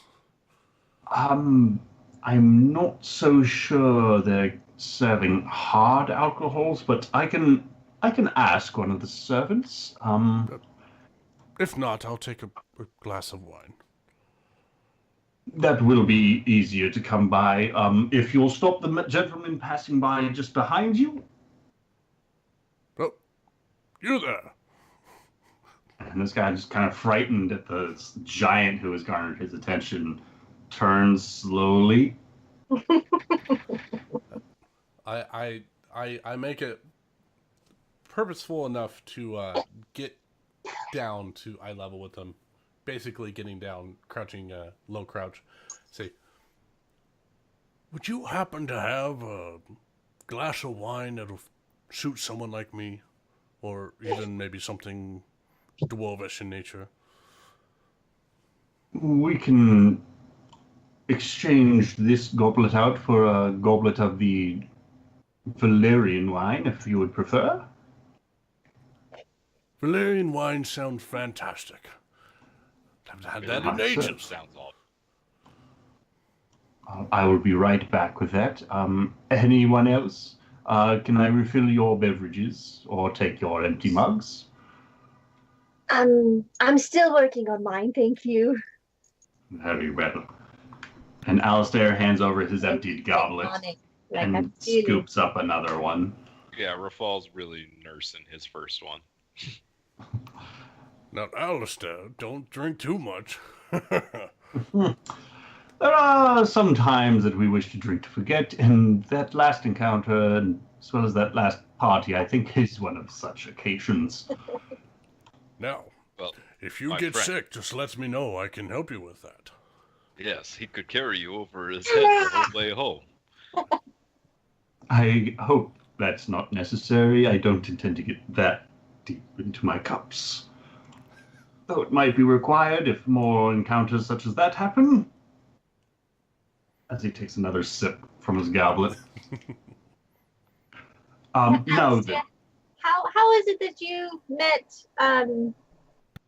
these two individuals whose names I've just forgotten already? Well, as it so turns out, Rafal is an old family friend of sorts, and Agrimar was one of his allies, and I believe they said that they were staying in town, and I offered them to see the sights, and what better sight to see than the very coronation of a queen?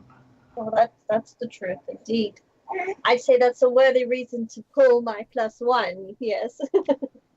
I did apologize for that, Phelan, but we are all here nonetheless. Rafal will turn to Phelan and he'll say, Lady Phelan, I apologize. The fault is mine. I twisted his arm. Well, He could not refuse me. since I've gotten not one but two apologies, I suppose I'll let it slide, seeing that, as he said, we are all here. You are a woman of grace and intelligence. I thank you. Clearly you don't know me very well, but I'm gonna go with it. Yannick checks his boots real quick, make sure it's not stepping in anything. Smart, yes. Graceful, not so much. But we're gonna go. Well, at least the intelligence part is true, right? Yes, hopefully. So what brings you to MistHaven then? You just here seeing the sights? It's a big city, seeing everything? I'm from MistHaven. This is my home. That's exciting, but what part of MistHaven? This part. Oh, you're noble. Oh, that's fancy. I guess I could have told, by your looks. It's okay. I try not to try to keep a low profile here. Well, you blend very nicely. Right. Bringing Agrimar around with me. Good point. Yes, he blends not so much. No, he doesn't blend very well. No, but he's very useful to have around in a pinch. He is. Yes, he is very useful in a pinch. That's exactly how I met him, in a pinch. He was. What are you doing? You will have to tell me that story sometime. It's a good story, but probably not the best suited for this occasion. Agrimar follows Yannick and starts looking at his boots. In my head canon, just out of character really quick.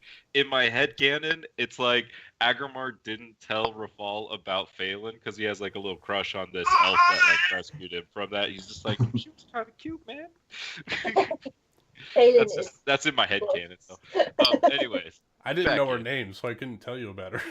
Yeah, that's like in my head. You're just kind of like you're super shy around her right now because you're just like, oh shit, she's showing up in my life again. Yes.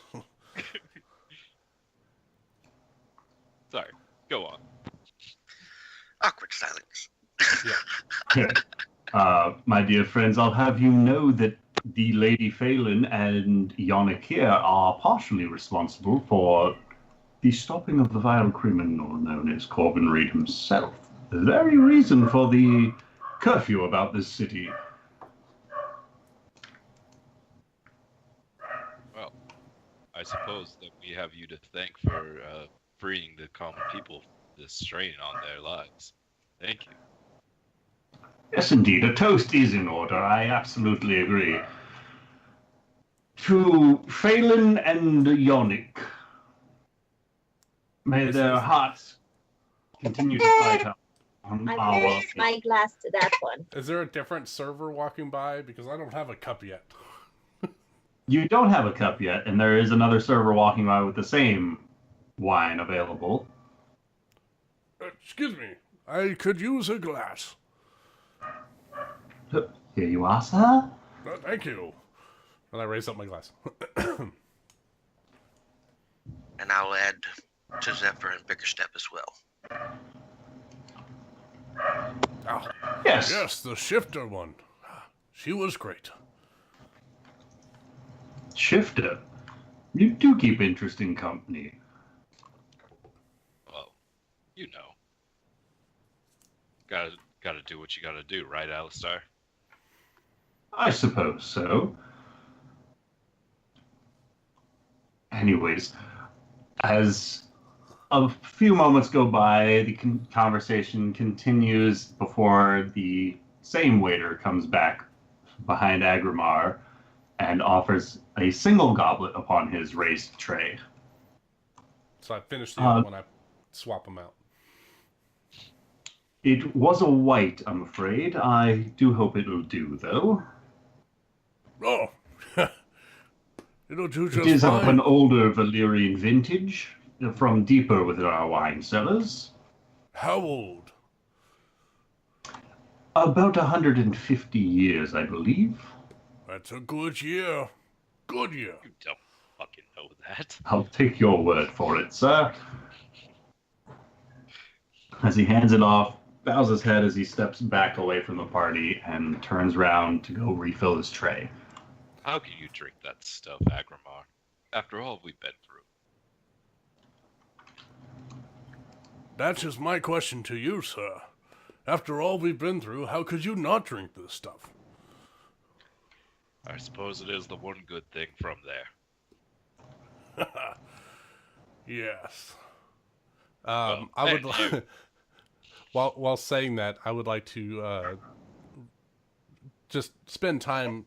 I'm not going to drink it just yet, but I would like to spend time ritual casting detect poison and disease. All right. So just while talking, I'll just kind of, or while everyone else is talking, I'm just going to kind of mutter and I'll place a small leaf inside my goblet and just kind of swish it around, kind of occasionally lifting up my fingers while ritual casting this spell. All right. Yes, many dark things happened there, but the wine and the liquor you can never complain about. Well, I suppose when we share our story, you'll have to share that one. No, you don't want to hear that one. I For do another like time. dark stories. I work at a mortuary. Right. Another time, maybe. Oh, Balin. Your dress is fantastic, Lady Galen. Who made it? Yes, as you can tell on this collar here, along with this lovely ruffle here, Theron was the one who made it.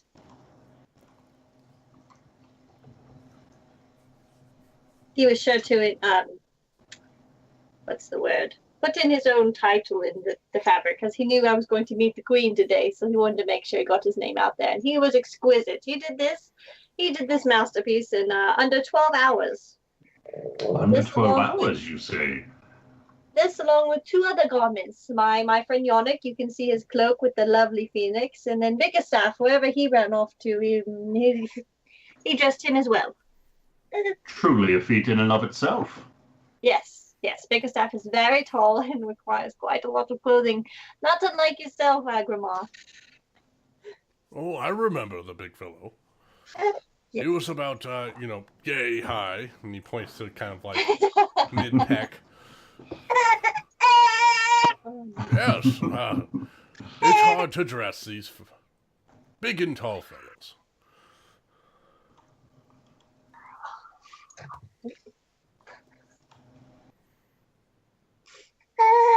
I'm just thankful to the three that their divine grace has blessed me with what I have. So you are a believer in all that riffraff, then? All that religious mumbo-jumbo? I do. You know, there was a time when they walked the earth, and they did great many wonders. You know, I see you're missing a hand. You know, in time, I might be able to help you with that. With their blessing, of course. I mean no offense, but I have been told such promises before in the past, but unfortunately it is still what it is. Well, maybe you haven't met the right holy person. Well, mayhaps you're right then. Trust Because me, with Elsa, faith comes good deeds. in the depths of Valeria, you believe. Fair point. Alistair, do you think Right? maybe we should go to Michael's? Oh, I'm sure he's about here somewhere, I suppose. You're the one on duty. Where is he posted at?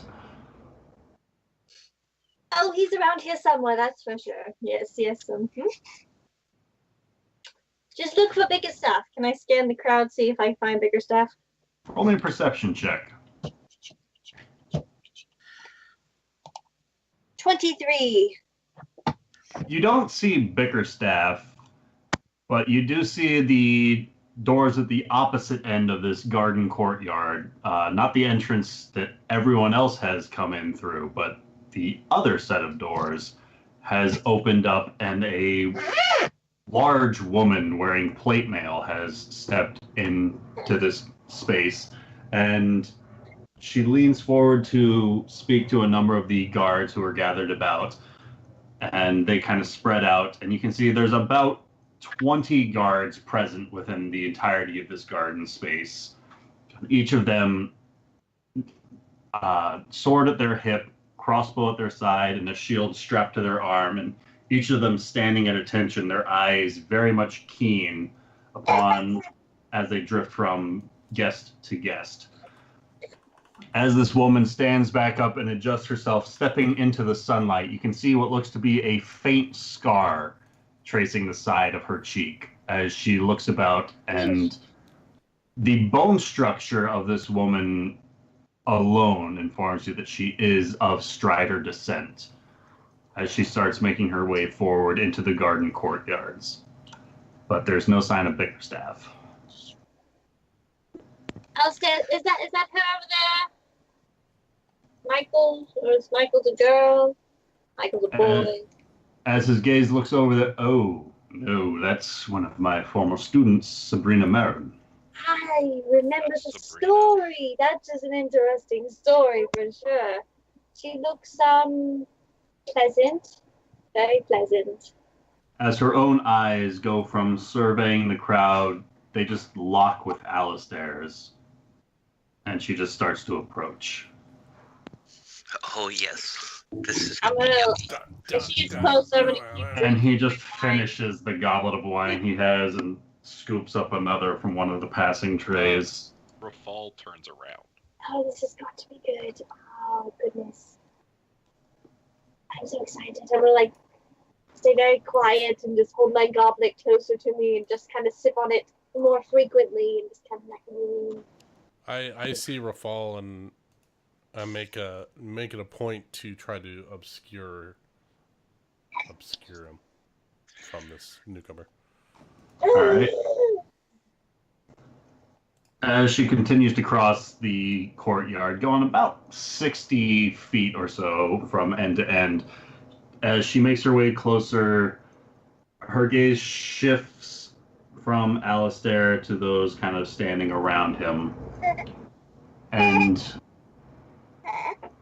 without addressing Alistair, her eyes move over Phelan and Yannick as she reaches back and produces a golden. I just blanked on the word for some reason.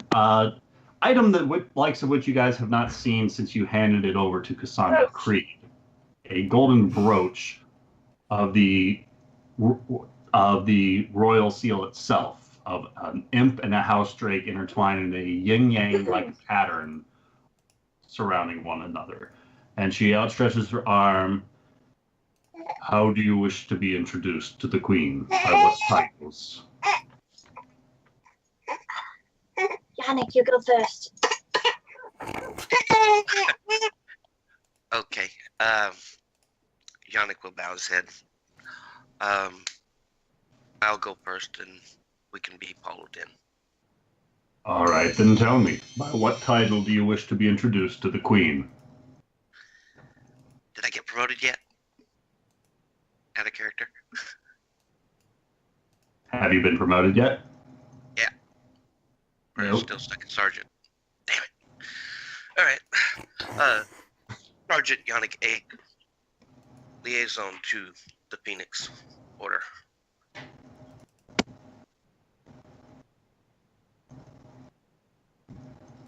All right. And you? Balin. We can just go by Phelan Saroth. That's fine. All right, and which of you would wish to present this brooch to the Queen? There's also going to be another gentleman, Bickerstaff, that should be with us. And what's his title? Bickerstaff. All right. Yes, Bickerstaff. His wife calls And him. who is presenting the brooch to the Queen? Jeez Louise, child, stop moving. Don't call me a child. I can give it to her. That's no problem. Not a problem Just at all. outstretches her hand with this very expensive piece of jewelry towards you. Oh, Very yes, well. take it gladly. Thank you. Yes, I look forward to giving this to the Queen. The Queen will make her address to the nobility. She will turn to make her address to the public upon the balcony, and then she will meet with you in private within her throne room. You are to approach her. You are to address her as Your Majesty, or my Queen, or the Queen Iliosa Ashialehi. But you will not ask any questions. You will not hinder any further. You will receive your comeuppance, and you will be on your way. Do I make myself clear? Clear as a window. Yes, very well. And inform your Bickerstaff friend the same. As she turns around, she turns around towards Alistair this time, and she stops mid-turn. How's the hand? As she starts to step away. Not the same as that face, I suppose. As she continues to leave. And there's a moment that goes by, and Alistair just exhales. Well, that was pleasant. It was quite pleasant. Yes, I couldn't agree more. Mm-hmm. Yep, very much so. She seemed like a very nice person. I just, she really lit up the room. So, what's all this about? Oh, with this brooch, we've retrieved it, and we're going to be giving it back to the Queen. We found it in the hands of a bad person. Gonna look to Yannick and smile like, I didn't give away names. I'm good. Bad person, and now we're going to give it back to her, and that's why we're meeting with the Queen today, because she's honoring us, and we're honoring her, and you know how it goes, diplomatic stuff, and all these noble, like my hands are up in the air the whole time, like trying to explain what I'm trying to say, and just the fun stuff. She gave you the brooch? She handed the brooch over. Rafal's gonna say, "May I see that?" No. You see with your eyes. I'll hold it up so he can examine it with his eyes.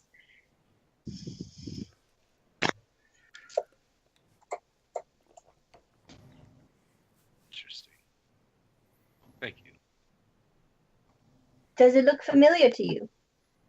I'm gonna insight check him with his answer. It's the symbol of the royal family. Is that all that looks familiar to you? Just the symbol, not the brooch itself? Roll. How's an 8? Oh my god. You don't know. If you're implying that the brooch is mine, I'm sorry to disappoint you. Oh no, I'm not. I'm just curious if maybe because you're noble, so you've been around these parts before. So I'm curious if you've been around the queen enough to know if it's hers, or maybe the person who owns it exactly. I mean, we know it's the queen's brooch, which is why we're giving it to her. But perhaps, you knew someone else who has a brooch that looks like it. You're noble. Noble people know more stuff than crypt keepers. I do know somebody who has something like it, but I do not know if it belongs to them, so I am interested in the answer, as are you. I missed the second half of that sentence. I think says, it's picking up the wrong mic, Nick, because you're quiet again. Weird. It always defaults. I think it defaults to your laptop microphone or something. It shouldn't have. I know, it's stupid. I plugged it up. I plugged it and unplugged it and all that crap. Microphone. I also have a baby No, that it's using my headset. That's weird. No, he says that he knows somebody that has a brooch like that, but he doesn't know if this belongs to them or not. So he's interested in the answer, just like you are. Who is it that you know that has the brooch like this? If you don't mind saying, I mean, it's not like a big deal or anything. Maybe I'll tell you someday. It's reasonable. You'll just have to come to the inn sometime when we get it up and running and have a drink with us. I'll elbow you Sounds lovely. again, like, hey, yeah, we'll have a drink. That'll be fun. I'm good at that. Yannick will look over to Balin. Keep a tight hold on it. This close to the finish line. I don't want to lose it, and I don't know. I'm definitely. That's why you look with your eyes. You see? Yes, I didn't let him touch it. I'm doing good. Yes. Doing good here. Hold tight. Yes. Hey, death grip. Death grip. Can I? So since I have it on me, can I spend the next few minutes doing a ritual and cast this around it? So in case someone else does try, is it just doorway for What alarm? does it say? A door, window, or an area within range. Area? So the area around the brooch, perhaps? I'd say, like, if you were to put it in a pocket or something, you could specify that pocket. Like, if someone were trying to pickpocket you or something like that. No. I don't have Her a fingers pocket. wrapped around it the whole time. Put it I don't in have your a bosom. Your dress has no pockets. It's in my cleavage, but I didn't think that was appropriate for the You occasion. don't have like a clutch or something? Oh, you gotta have a little purse You don't carry a box around with you at all times. with spell components. Maybe underneath one of my ruffles, I have like a little bag. I mean, with to be tape. fair, you could just hold it in both hands the whole time. And you might be aware if it's missing. Then. Yeah.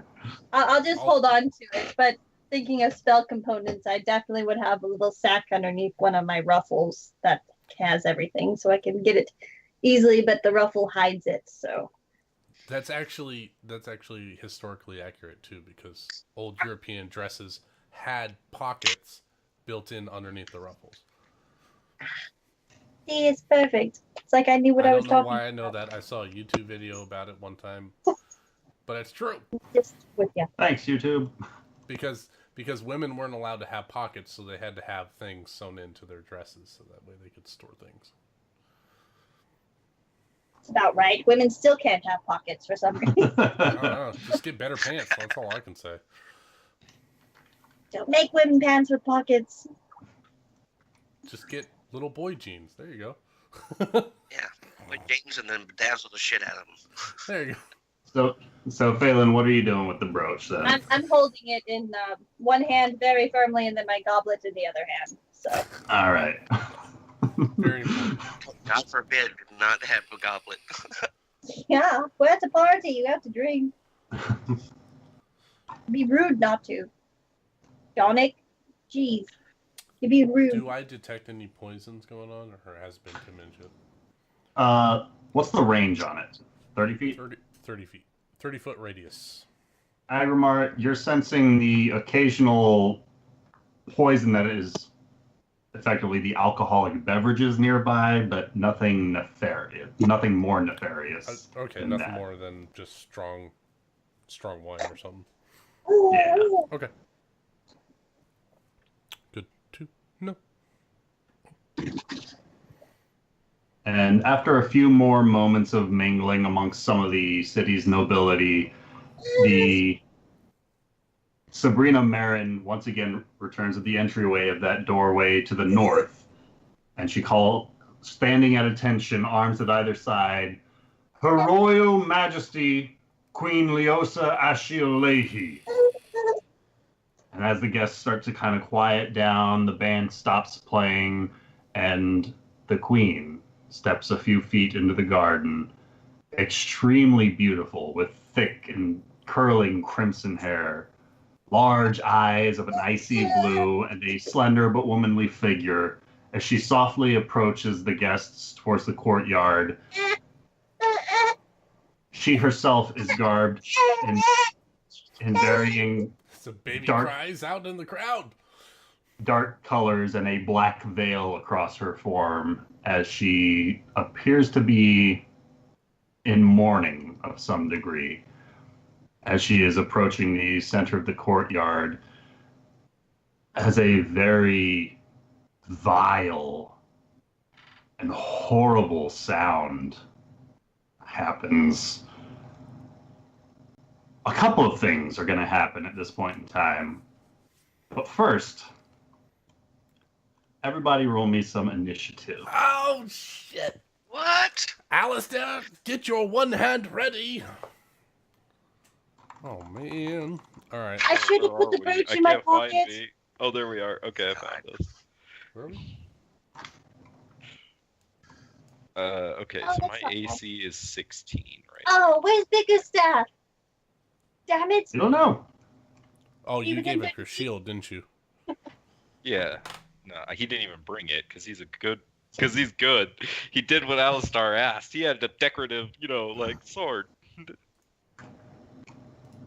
All right, I can't Well, I add can myself. change. Can you add me, please, Ryan?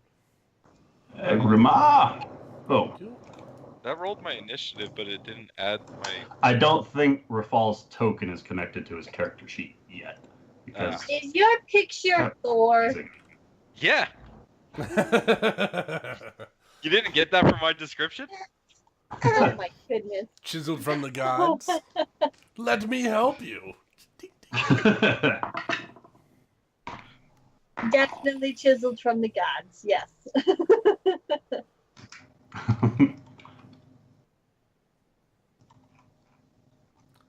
Man, my token looks so mean.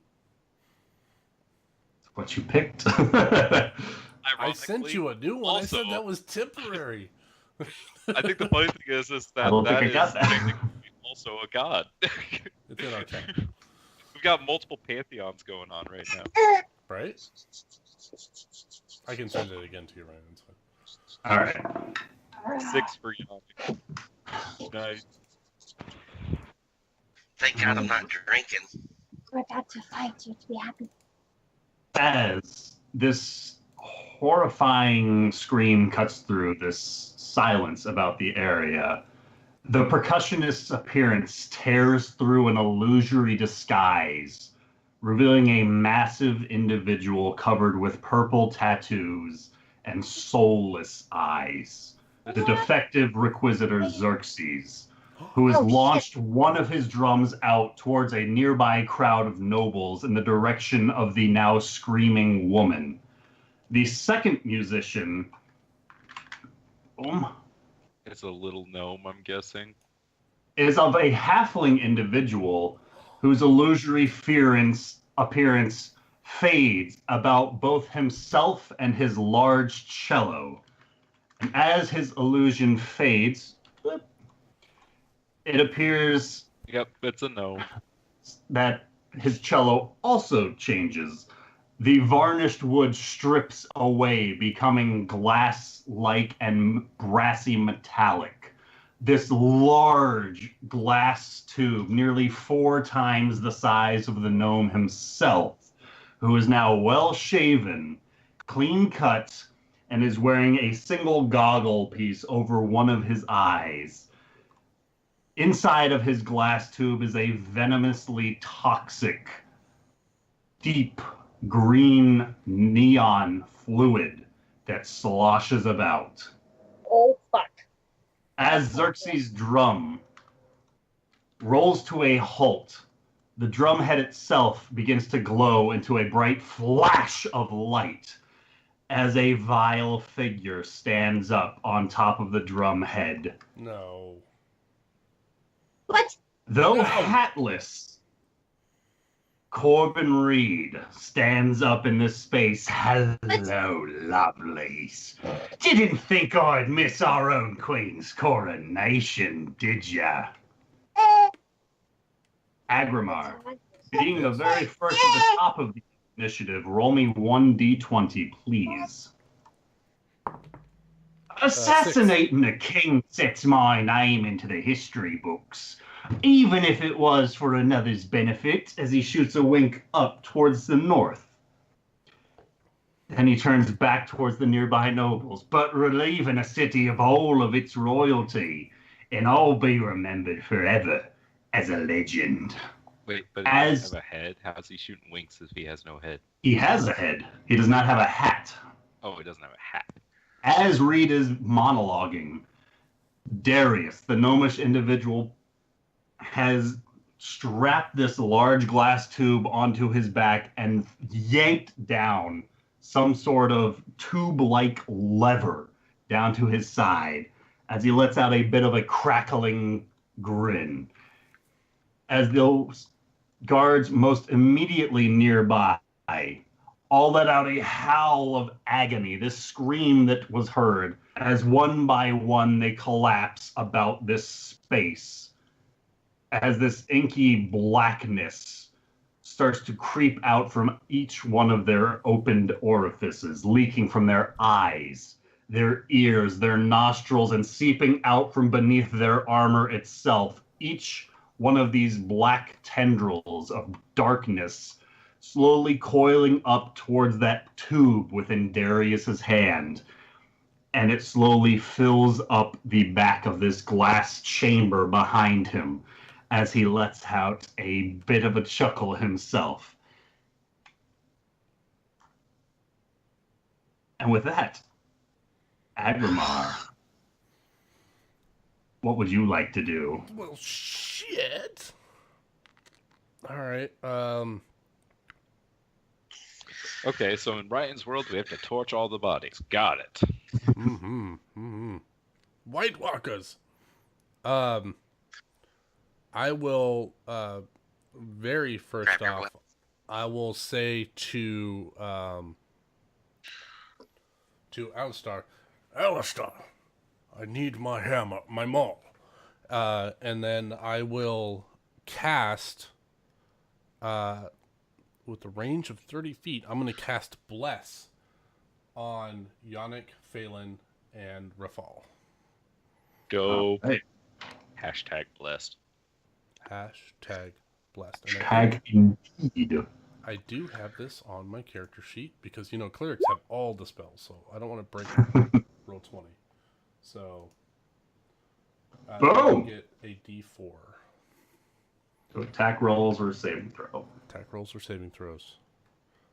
And as a bonus action, I'm going to ready to receive a weapon if Alistar gives it to me.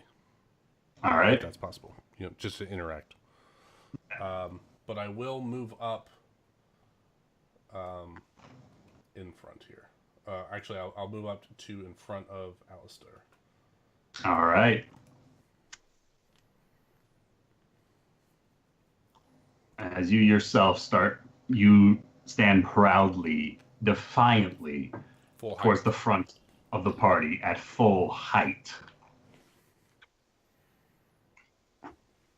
And the rest of the party watches as these darkened tendrils start to slowly seep out from about the ears and the form of Agrimar as he steps closer, and this dark energy goes towards that hose-like tube within Darius's hand as Agrimar You take 5 points of necrotic damage. Ouch. Okay. Just be As Xerxes reaches forth into this pool of inky blackness and yanks out a grand, silvered greatsword, and he starts to charge his way to the south and approaches a number of nobles gathered about in the midst of slowly backing themselves up as he swipes the sword, cutting through the air, sending a series of flames forward, and each one of them slowly starting to burn and incinerate a number of the nobles in front of him. As Darius lets out a bit of a cackle himself as he turns up towards the north, as he focuses this hose, aiming apparently down the sights, and yanks upon a lever along the side, as this very thin beam of solid green energy launches forth, headed straight towards the queen herself. Lucas, Yes. what did you roll for the queen's dexterity save? It was a 12. As the queen practically trips over herself, failing to avoid the direct path of this beam, Sabrina throws the queen to the side as she steps into the queen's place herself. Shield first, this green beam blasts into it and just dissolves right through it and continues through. As it continues to burn, you watch as Sabrina's face is rapidly eaten away from the outside in. You make sight of her skull as her scream as she drops down to the ground and collapses. As Darius lets loose a chuckle. One down, one to go, as he focuses back up towards the queen and starts to take a couple of steps towards her. Phelan. Oh man, that's actually really far away. It is very far away. Oh man. We had to surrender all of our weapons. God damn it. You can get there with a double move, maybe? Yeah. Going around the pillars.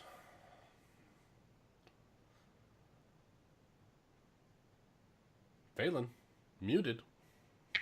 I'm muted. Hey, what's that? Okay. I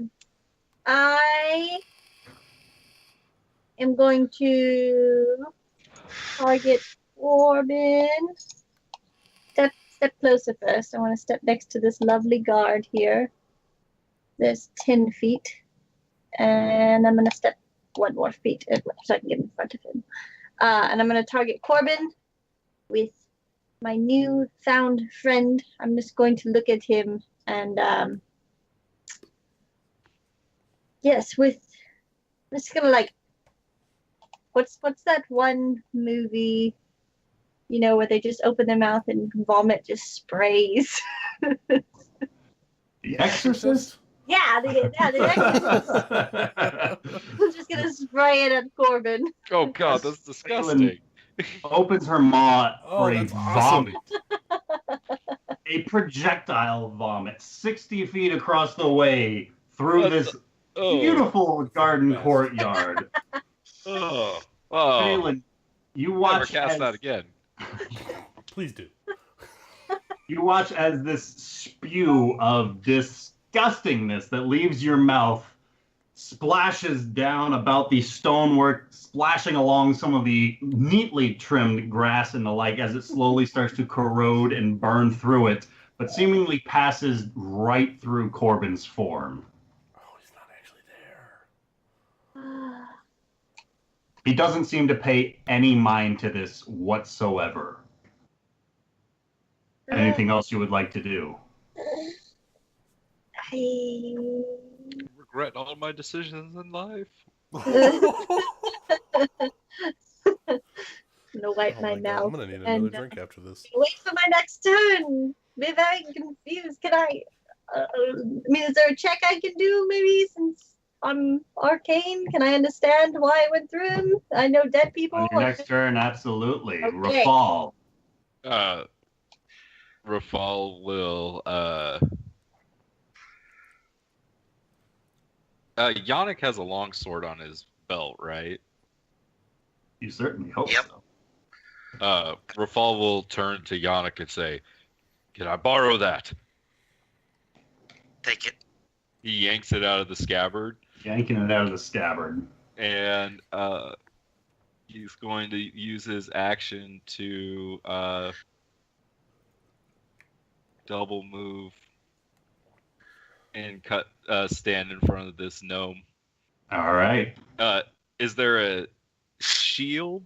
Do either of these guards have shields? The dead guards? Yeah. Yes.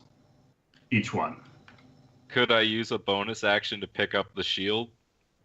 Oh, wait, you said it takes an action to equip, right? It takes an action to equip. I'll do it on my the next shield. turn. I'll do it Okay. on my next turn. As Alistair himself makes use of his action to reach within his own. Hey, go ahead. Do I take any necrotic? You take 5 points of necrotic damage. I'm helping you out, DM. I got your back. Be nice. Is it just the first time you get in the space? Because I stayed. You don't know. Okay. As Alistair reaches into his pocket, which is the first weapon he's producing, Agrimar?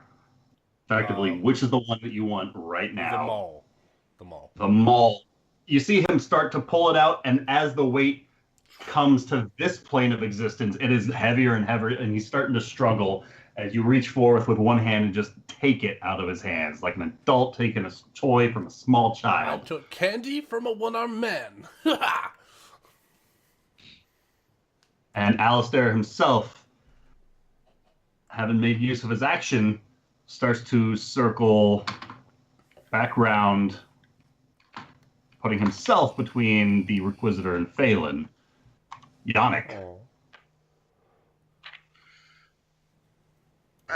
Good targets. Yannick will stay put, and he will target the little bastard right there. All right. The halfling. No, the gnome. Gnome. Gnome.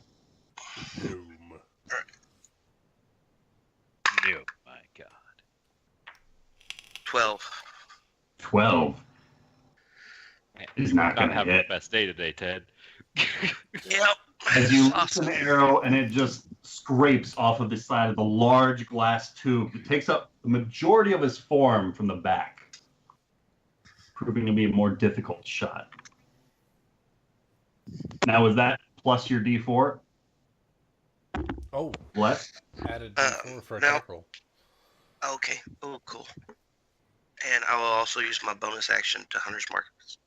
All right, who are you Hunter's marking? Darius or Xerxes?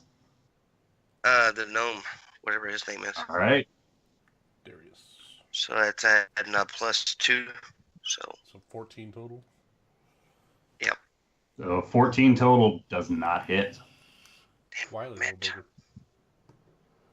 bugger. As Corbin Reed turns, continuing with his address, "My mum used to believe that even the smallest of men could make the biggest changes to the world. Think she'd be proud. After all, killing a king is a titanic achievement to be accomplished by a man so small. The city guard never paid him the respect he was due. What I wouldn't have given to been in Trinia's Sable's shoes to deliver the poison myself." Agrimar. Okay, that is good to know. I missed the monologue. Bummer. Yeah. All Better right. way to monologue with a villain than a dead one with an illusion. I Can like I yell out? Respect. On You your gotta turn, yell out. absolutely. Damn it. All right. All right, I'm going to spend 30 feet getting up to there. All right. Bonus action. Casting Healing Word on Sabrina Marin. Which is I think she's gone. I think he cast disintegration on her. I think she's gone. Is she like completely dead? Or? Is the majority of her upper half is gone. Oh, okay. No help for her. Okay, good to know. Never mind that. Very, very serious injury, not unconscious, dead. Dead. Oh, Good. so then Two. No. Yeah, Not going to use that she's on dead. her. So, Oh. in that case, I am going to specifically target this guy's tank on his back with my giant maul. All right. Do I have flanking with Rafal, or am I not close enough? I would say yes, Okay. because the ball has that sword in his hand. Compliments of Sergeant Yannick. So, this is the maul, +7 to hit, a 22. 22. Bashes into the side of it. Roll damage. 14 points of bludgeoning damage. Nice.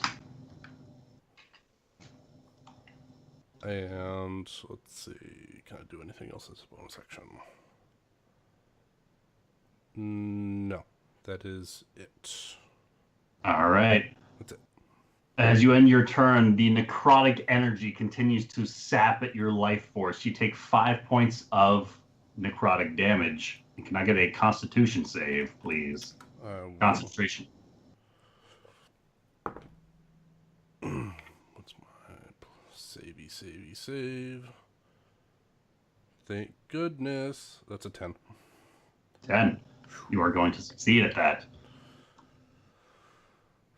As Xerxes continues to charge his way forward towards the closest nobles that he can, turning his attention over this direction.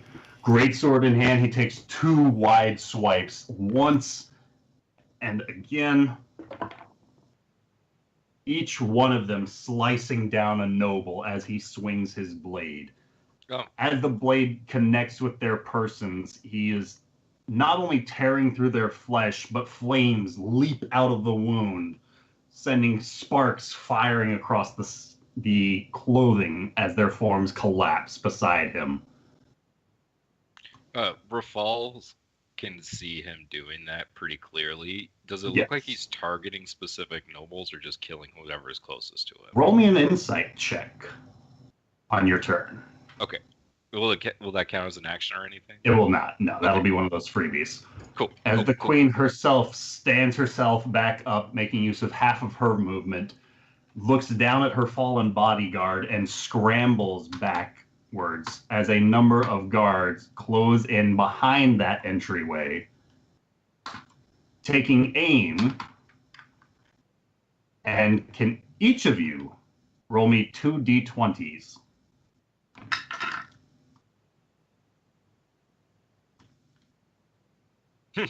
One was good. Depending on what they're to hit, the other one might be D's. Sorry. Yannick as well. Not Yannick, but Ted, yes. And Lucas, roll me 2 d20s. Oh, shit. Okay, I'm rocking it tonight. I'm switching dice. 1 and 12. 5. On 2 d20s? Oh, sorry.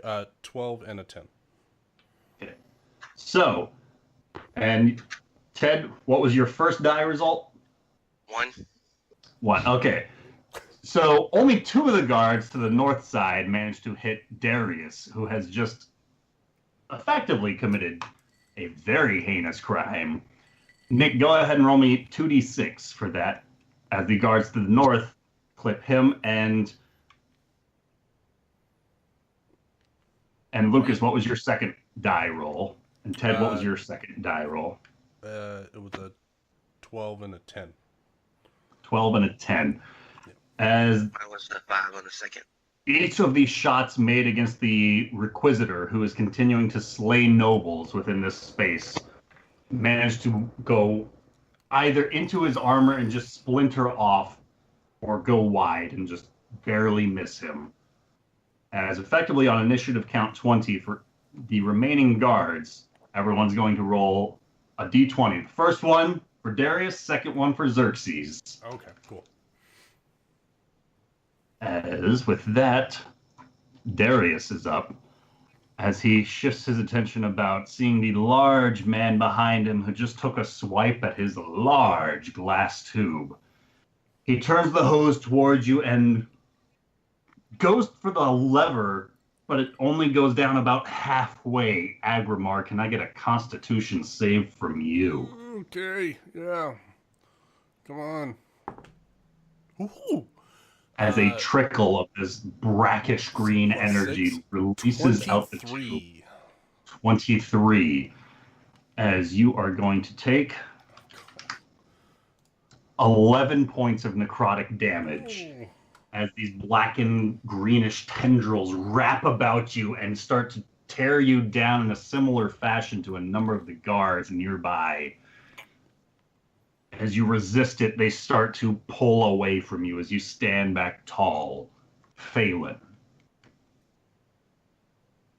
Okay, I'm going to target Xerxes with this new thing I'm going to try.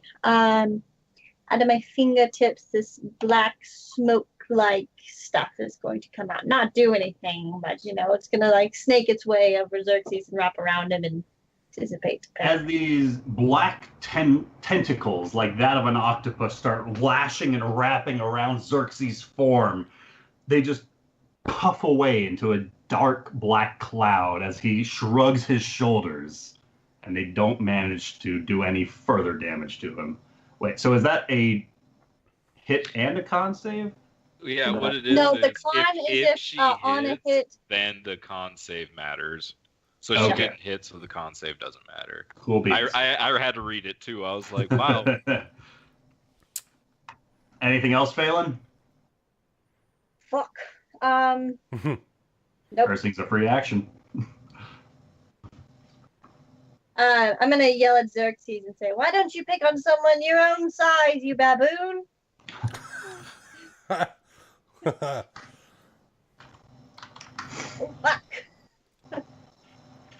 Rafal. Rafal's gonna wish he had more than one action every turn. Wishing's a free action. Wishing's a free action. Except for this spell. That insight first. Oh wow, I rolled a 2. You're okay. not entirely familiar enough with Xerxes to know whether his swipes are intentional. All right, then.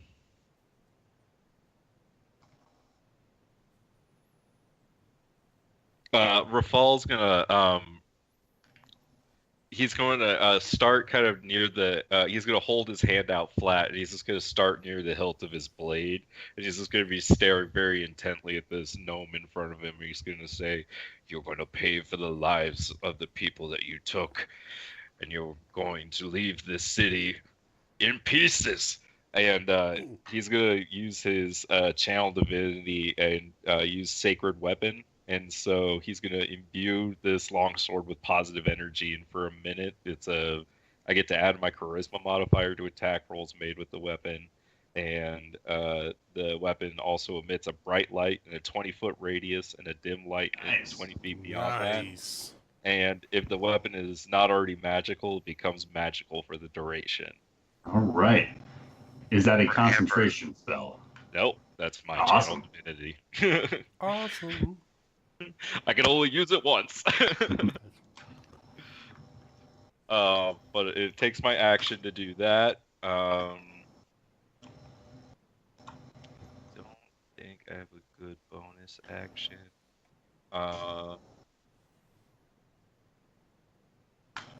Unless I could pick up the shield and equip it as a bonus action, but I can't. You can pick it up, you just can't equip it yet. Oh, hey, you know what is a bonus action? That is a concentration. Rafal is also going to beat his chest and say a small prayer to, is it Sin, the goddess of power? Yes. And he's going to cast Shield of Faith on himself. Nice. 2 AC, I like it.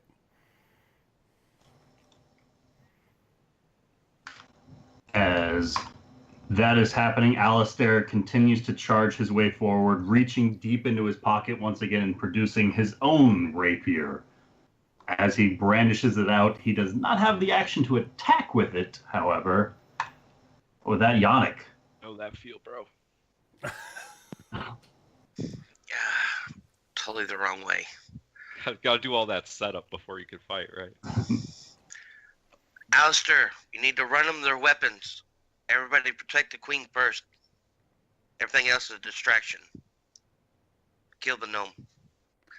And... I mean, we have weapons. Not good. your good ones. Good. Also, Rafal, at the end of your turn, you take 5 necrotic damage. Did I take Go 5 at the here. end of my turn? Yes.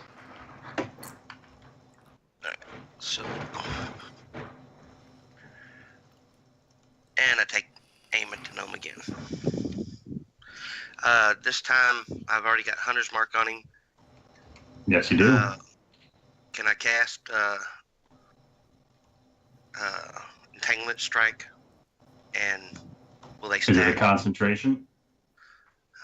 Let me double check. I just started playing with it All today. right, while you're double checking that, can I get a concentration save for Rafal? I did. Did it? I got Okay. an 11. Cool beans. Thank you.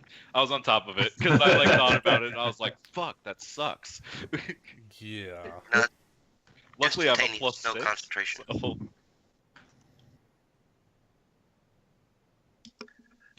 Okay, Yeah, so Yannick instantaneous. said no Alright, concentration. no concentration. All right, Yeah. here we go. Okay, Combat. I legitimately have no good dice, so that's a 12. Oh, let me do my +4. Come on, +4. 15. Oh, Phelan wasn't using her +4 to hit either. Well, with an 8, it wouldn't have done it. I know. Just So 15. So you said 15? Yep. Just hits. Oh, Oh, hell yes. Solid. All right. Yes. All right. So lay on the heat. right here comes little Bella. That's value. We got value. For The this arrow, a D6 for the Hunter's Mark, the modifier, and which spell were you casting? Did you cast? Entanglement, and that'll also do 1d6 each round. Nice. All right. So 8, 9, 10, 11, 12 on the regular hit, and then 1d6 for Hunter's Mark. I'm seeing Entangle as a concentration spell. As The I grasping right weeds here. and vines sprout from No, ensnaring strike, not entanglement. that makes a difference. That is also a concentration, though. Let's see. All Yes, I of think your Instantaneous. most ranger. ranger spells are concentration. They're Most concentration. spells that have a duration longer than instantaneous are usually concentration spells. Yeah, this is per round until he frees Yeah, that himself. means you have to concentrate on it. Yeah. So just effectively- concentrate on your Hunter's Mark. Yeah, do you want to keep Right, your so I Hunter's can't- Mark or Ensnaring Strike? All right, then I'll just do the. You know what? No, I said Hunter's Mark first. Yeah, Just- do the Hunter's Mark because then you can move it to the next target too. So Yeah. you get more value out of your spell. All right, so that was 8, 9, 10, 11, 12, and then +2 for Hunter's Mark, so 14 total. Nice. As your arrow sinks into Darius's smaller form after you take a moment to circle around to get a better line of sight on the smaller man. What's your dex modifier now, Yannick? It is +4. What's your con modifier now? +2 instead of -1. +2. I'll take that. I will take that. A job's a job, and Reed's got a reputation. So when I say something's gonna happen, it's gonna happen. But we can't all be so honest. If you folk are seeing this, things went south for me. Fortunately for you fine folk, certain precautions have been put into place. Agrimar. Can I get a sense of? I know that his spirit's over there, but is it being projected from somewhere else? Roll Oh, me yes, Arcana. distraction. 13. It seems to be coming up from directly below that drum that he is effectively standing on. Is some sort of platform for this illusion. Okay. Oh, good. All right. So as a bonus action, I'm gonna cast spiritual maul on the drum. So spiritual weapon. Right. And I'm going to attack the drum.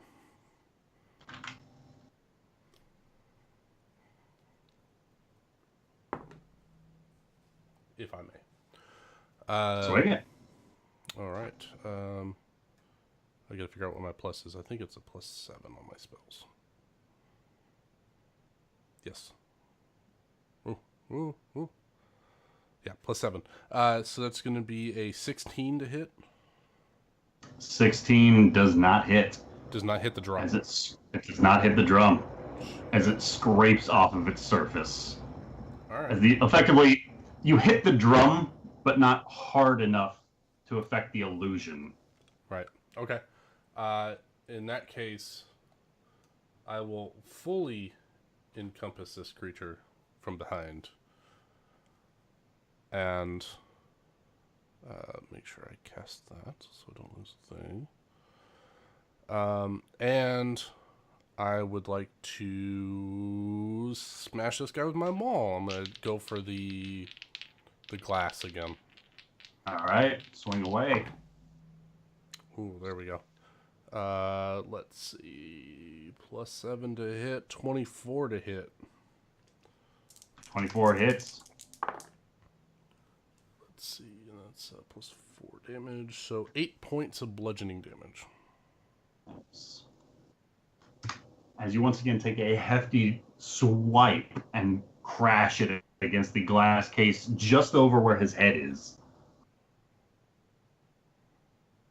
A few cracks start to spider out from your point of impact, and this blackened energy starts to slowly seep out like dry ice within a Halloween cauldron. Alrighty. Anything else? Be my turn. Can I get another Constitution save as you take 5 more points of necrotic damage? Well, shit. My bless drops. Even with all that Constitution, doesn't help if you roll a 1. That sucks. I was starting to like that. Well, it just means I can concentrate on something else. Is there... I guess I would have to do on my turn some kind of check to determine if I could negate this shit about me, right? Yeah. Okay. Oh, I'm still... Never mind. My detect poison went away. All right. Never mind. Xerxes turns around, taking one swipe at the nobleman behind him, and manages to cleave and sear an open wound as the second strike comes up towards Alistair, who has just produced his rapier. And with a natural 1, Alistair fumbles quick enough with the rapier to deflect the entirety of this greatsword swing, as it narrowly avoids his throat. Can I get everyone to roll me 2d20? All right. So Darius is top, right? As both the top and the bottom. I got a 15 for Darius. Darius hits. And I rolled a 4 for Xerxes. 4 does not hit. Roll me a d6, Lucas, with a hit on Darius. 4. 4 damage. And Yannick, or Ted rather? Yep. Finally better. 15 and a 19. 15 hits on the top, and the 19 hits on the bottom. So roll me a d6 for Darius, and a d6 for Xerxes.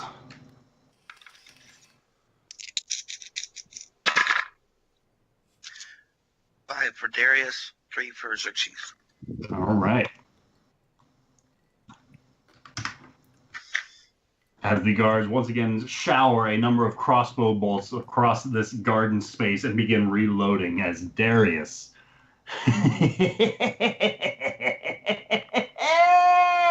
And he plunges the tube that he is holding in his hands onto the stonework of the ground and looses the lever once again. As it does so, can I get a Constitution save from Rafal?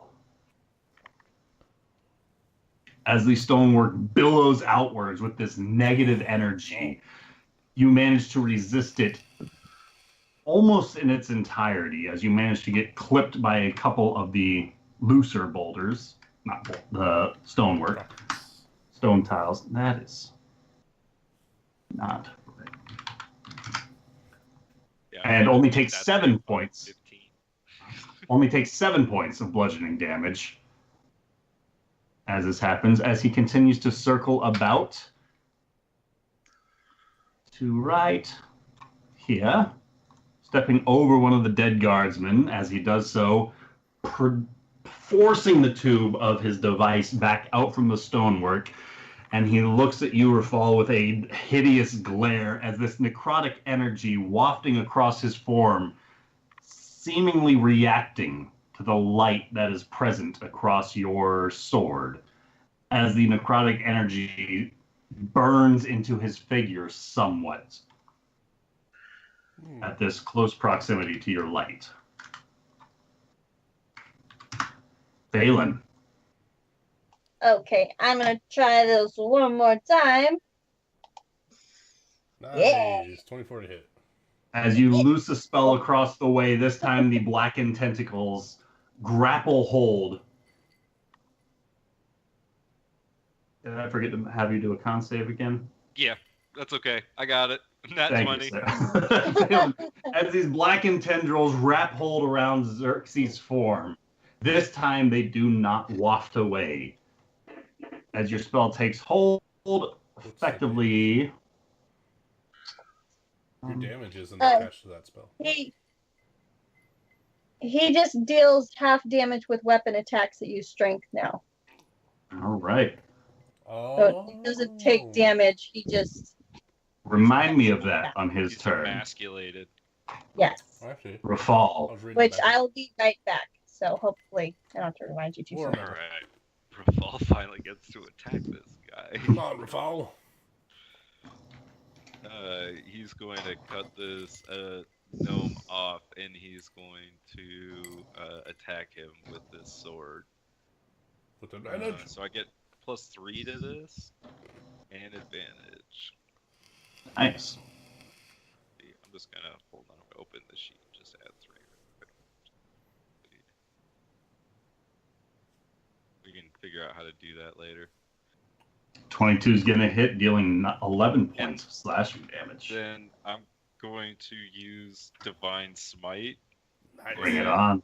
Do a first level spell slot and do an extra 2d8. 2d6. 2d8. 2d8. Nice. Even D8s for better. smites, man. Fucking smite. Yeah. 13 additional damage on top of that for 24 And it's all damage and it's total. magical, if that matters. That's radiant damage, the additional damage? Divine Smite. The extra damage is 2d8 for... It does say it increases by 1d8 if the target is an undead or a fiend. This guy does not Yes, to appear deal to be radiant an damage undead to the or target. radiant Yes, damage. it's- All right. As you swipe through this blackness that is surrounding his form, it seems to recoil, and almost searching for a place to hide, the necrotic energy seeps into a number of his own wounds to escape the light of your blade, seemingly inflicting more damage. Hmm. And then lay on hands is a bonus action for myself, right? Lay on hands is an action, I believe. Mm-hmm. Okay, it is, yeah. Then that is the end of my turn. All right. With that, you take 5 points of necrotic damage, sir. And can I get a con save? Before I forget. No. No! Oh, I should No have problem. advantage. I still got it. I got a 9. Not a problem. As Alistair takes a couple of swipes with his rapier, thrusting them forward again and again as they just scrape off of the surface of this Requisitor, seemingly not finding any weak points as he starts to circle about his form, trying his best to distract this guy, Yannick. All right. Gonna hit that little bastard again. Please do.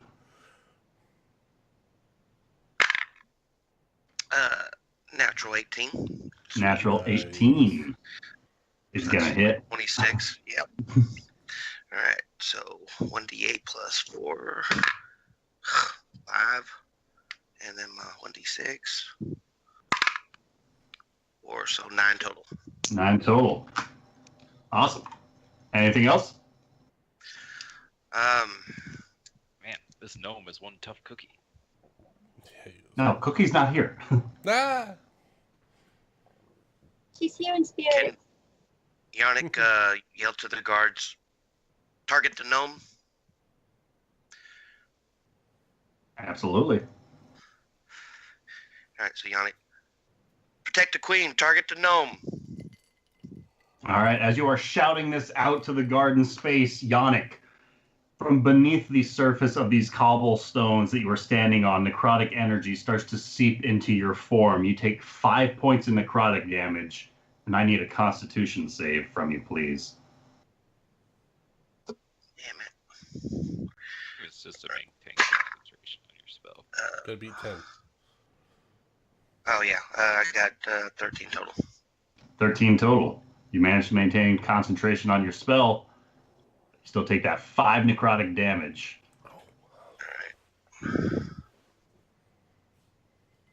As the illusion standing on top of that drumhead begins to just openly cackle, looking about as he does so.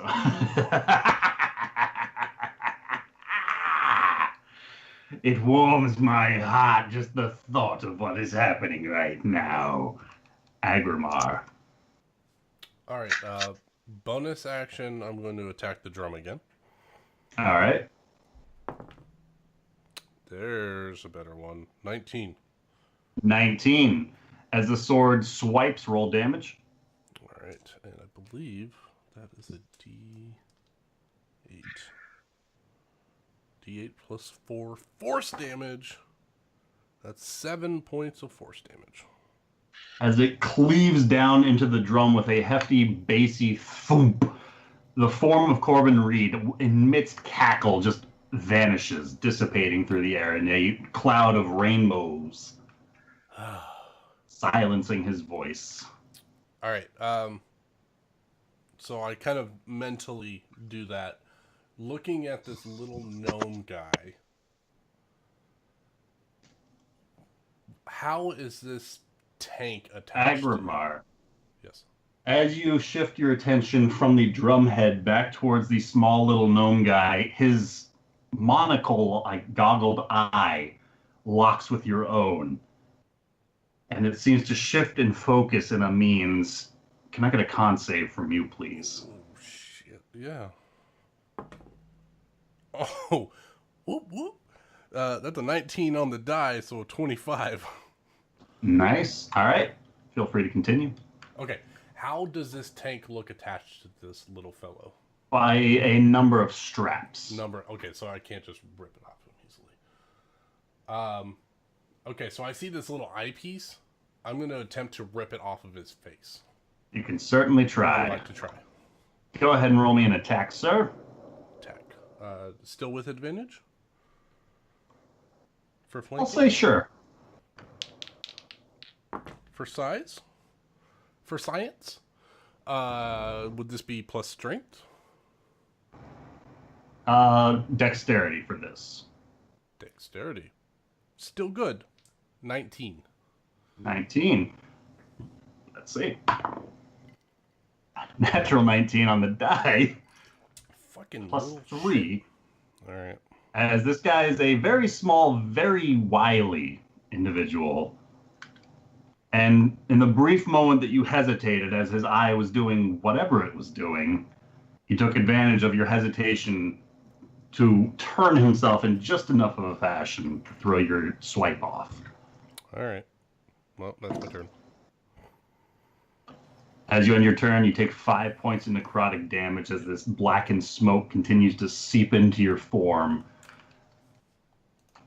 As Xerxes,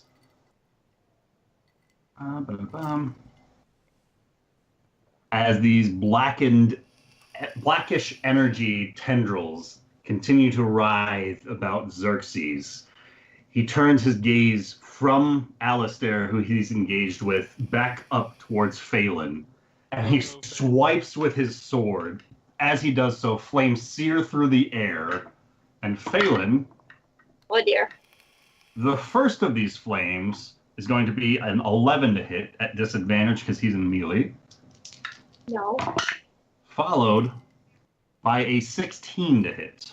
That is going to hit. As these flames dance across your person, you are going to take 10 points of fire damage Jesus. as they blast into you. And can I get the spell? I need a concentration check. yes, Yeah. concentration? Target only deals half damage with weapon attacks. Solid. Use strength. This is a spell. Yeah, it specifically says with strength. Wow. Yeah. He's swinging that sword pretty mightily. That's all I'm saying. It is. And much like Agrimar was casting through another means, he seems to be using his sword as his focus. Fucking bullshit.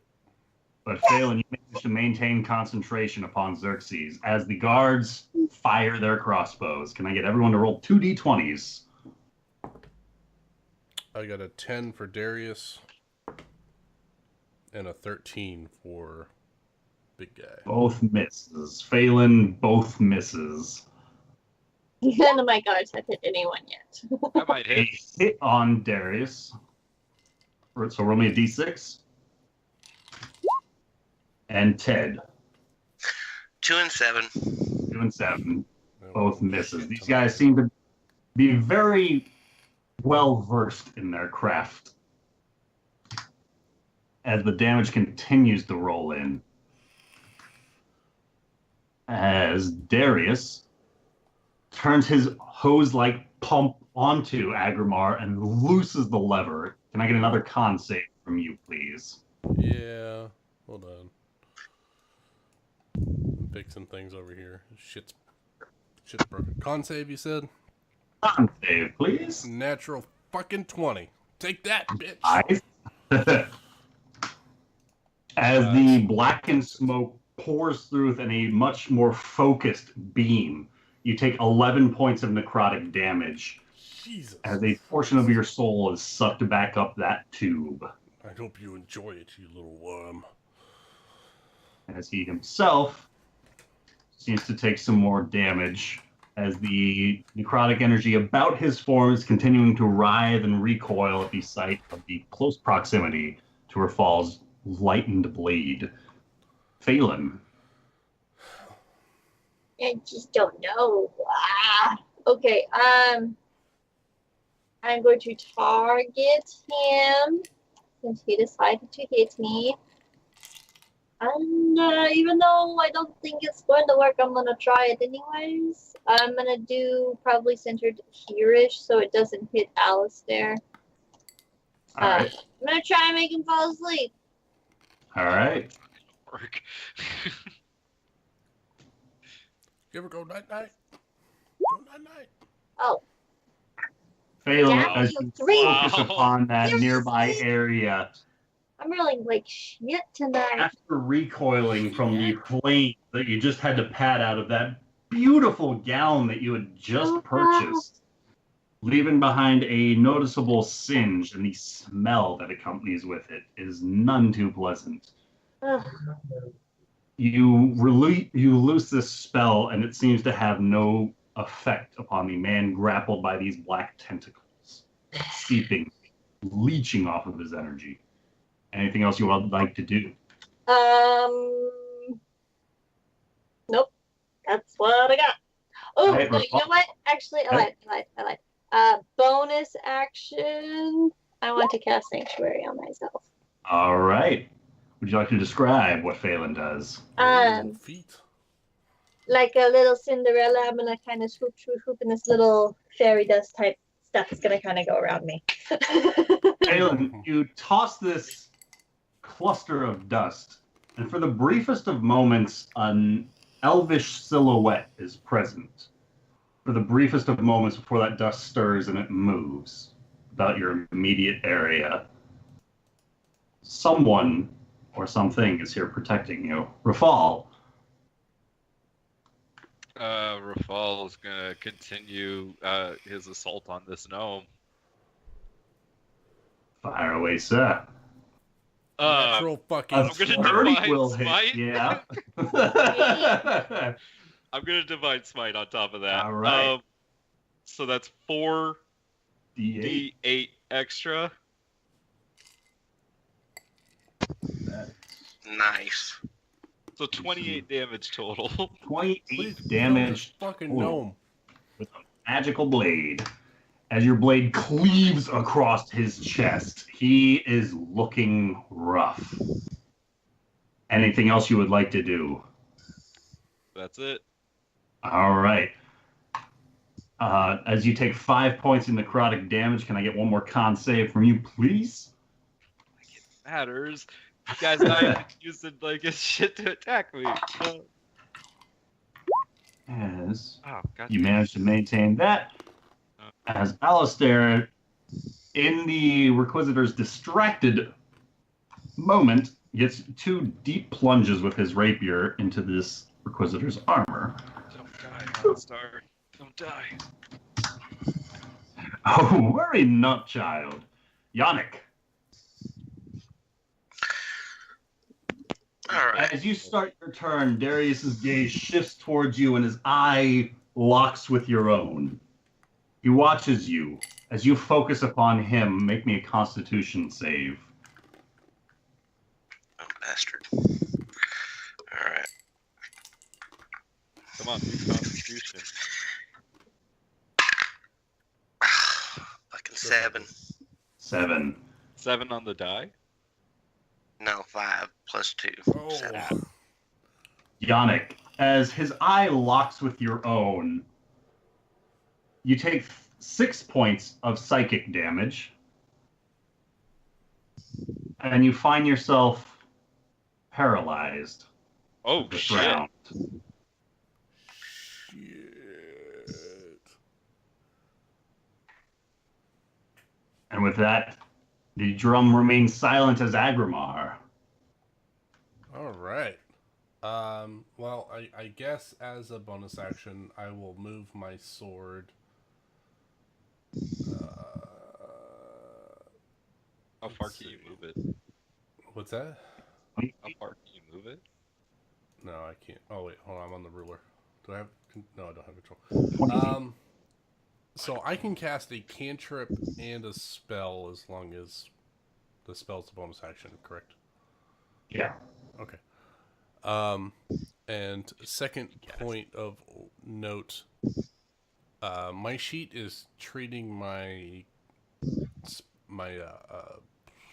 cantrips as 1 level higher, but they're not, right? We're treating them as 4th level because they scale at Should. 5th level. Oh, is Okay. it giving you the bonus? Okay. It's damage? giving me an extra die, so I want to make sure that we're clear on what can and can't be done. Fuck it. You get the extra die. Okay. All right. That's so going to as be a whole lot bonus- easier than trying to keep track of it. All right. That's good So for Phelan, as too. a bonus action, I will raise my hammer up. It'll be one continuous motion. As I bring my hammer up, I cast Healing Word on myself. So Divine Light strikes my hammer and courses through my body and starts to heal my wounds. Oh, nice. Max healing. So I get 8 hit points back. Nice. Bonus. And as I bring it down, that same radiance, I will hit the ground and hit him with the same energy that he is bringing out, and I say, I'm coming for the soul. I'm coming for who the bell tolls. And as I hit the ground, my hammer resonates, and I cast Toll the Dead on him. So he needs to make a wisdom Beautiful. saving throw. Wisdom saving throw. How does a total of 17 Fuck! do? All right, he passes. That's it.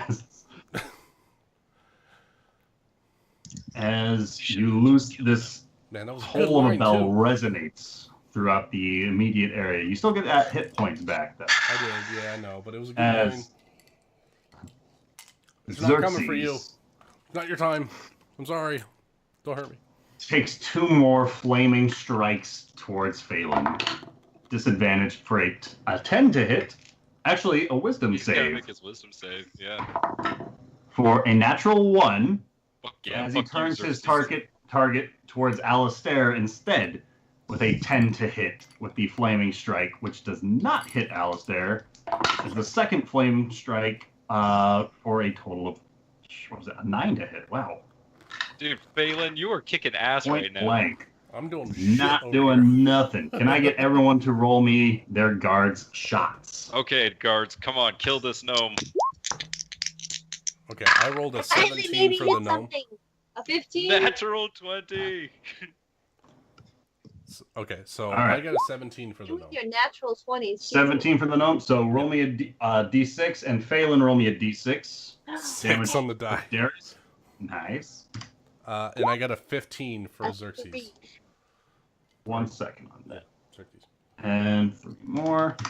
And Nick, you got the 2d6. Awesome. And Lucas, roll me that d6 for Darius. Xerxes. Or 2. Xerxes. 2. All right. As the guards loose with a shower of crossbow bolts across this locale, once again they pierce and chip and break away. Agrimar, you notice as the point of impact of your second strike gets hit precisely by one of these crossbow bolts, as the necrotic energy that is contained within seeps out as the glass container breaks, and it looses this across Darius's space as he lets out a howl, seemingly of agony, as he's entirely encompassed by whatever substance this might have been. And from that blackness, Uh-oh. Uh-oh.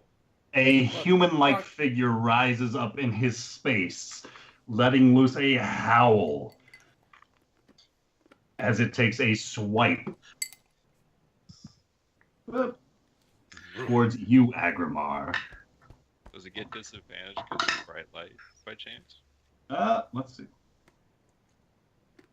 Yes, it does, because of the Fuck immediate yeah. proximity. Oh, Dropping is, it Is he affected by the light? To, yes, dropping it to a 17 to hit Agrimar. Let me see. If I'm playing Nope. a paladin, I got an motherfuckers, 18. I'm playing a paladin. Phelan. 18 AC. Nice. Okie dokie. I'm going to target Blinded by the light. visitor. And I'm going to chill touch him. Which is not gonna hit. Oh, I need- come on. Phelan. That's all I can say.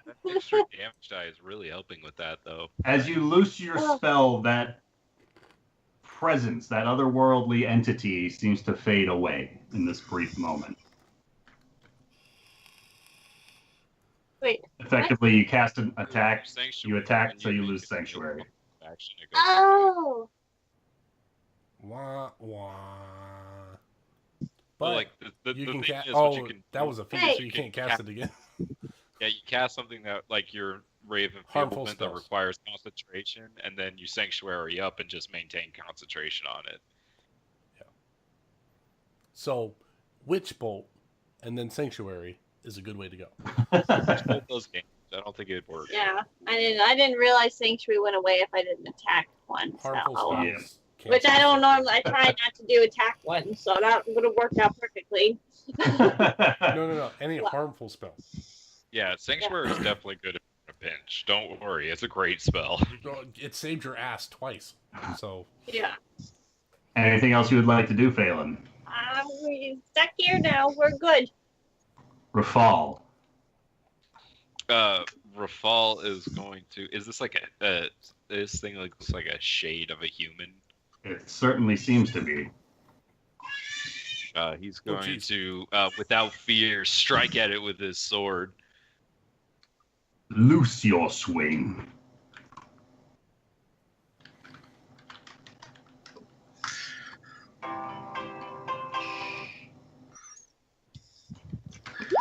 Sword has theme music. There it goes. Ooh. Oh, that was 28 hits as it rips across it, dealing 5 points of slashing damage.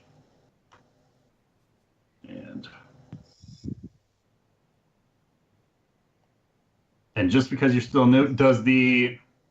Oh, hey, you know what I just realized? What's up? This is a longsword. I could be two-handing it and doing 1d10, right? yeah, It could be. because you never Okay. picked up the shield. Yep. I forgot about that. I'll do it next time. Anyways, what were you saying?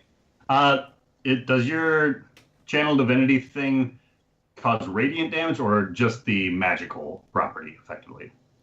It imbues my blade with positive energy, so however you want to interpret that. The weapon also emits bright light and dim light, and it becomes magical if it wasn't already magical. I think it just All makes right. it a magical, but It doesn't Choose specifically say radiant, Okay. but it is We'll a magical. keep with that bright light harrying this thing. Anything else you'd like to do, Rafal? That is it. As your turn ends, you don't take any additional damage. Finally. Alistair thrusts with his rapier and managed to get through once.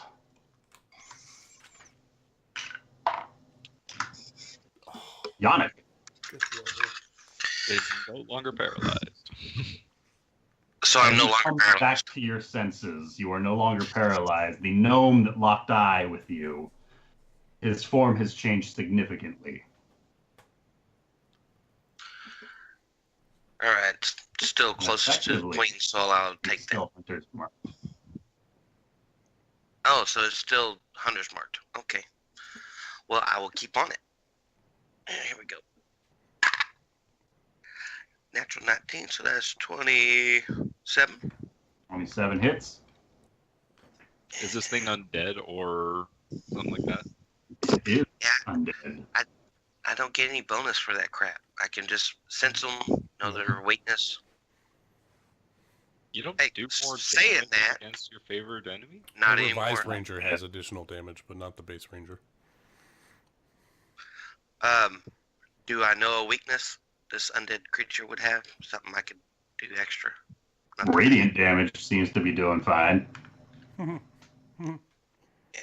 Yeah, I don't have anything like that. All right, so regular piercing, so 1d8. 4 plus 4 is going to be 8. And then 1d6 is fucking 1. So 9. All right. As your arrow looses into its form, the corporeal shadow-like entity in front of you seems to coil around the arrow, leaving the waft of the trail as it right through its form. Leaving a trail as it takes a brief moment to re-solidify the whole, doing some damage, but not all in its entirety. All right, so it's an iron tipped arrow. You tell me? Of course. All right, anything else?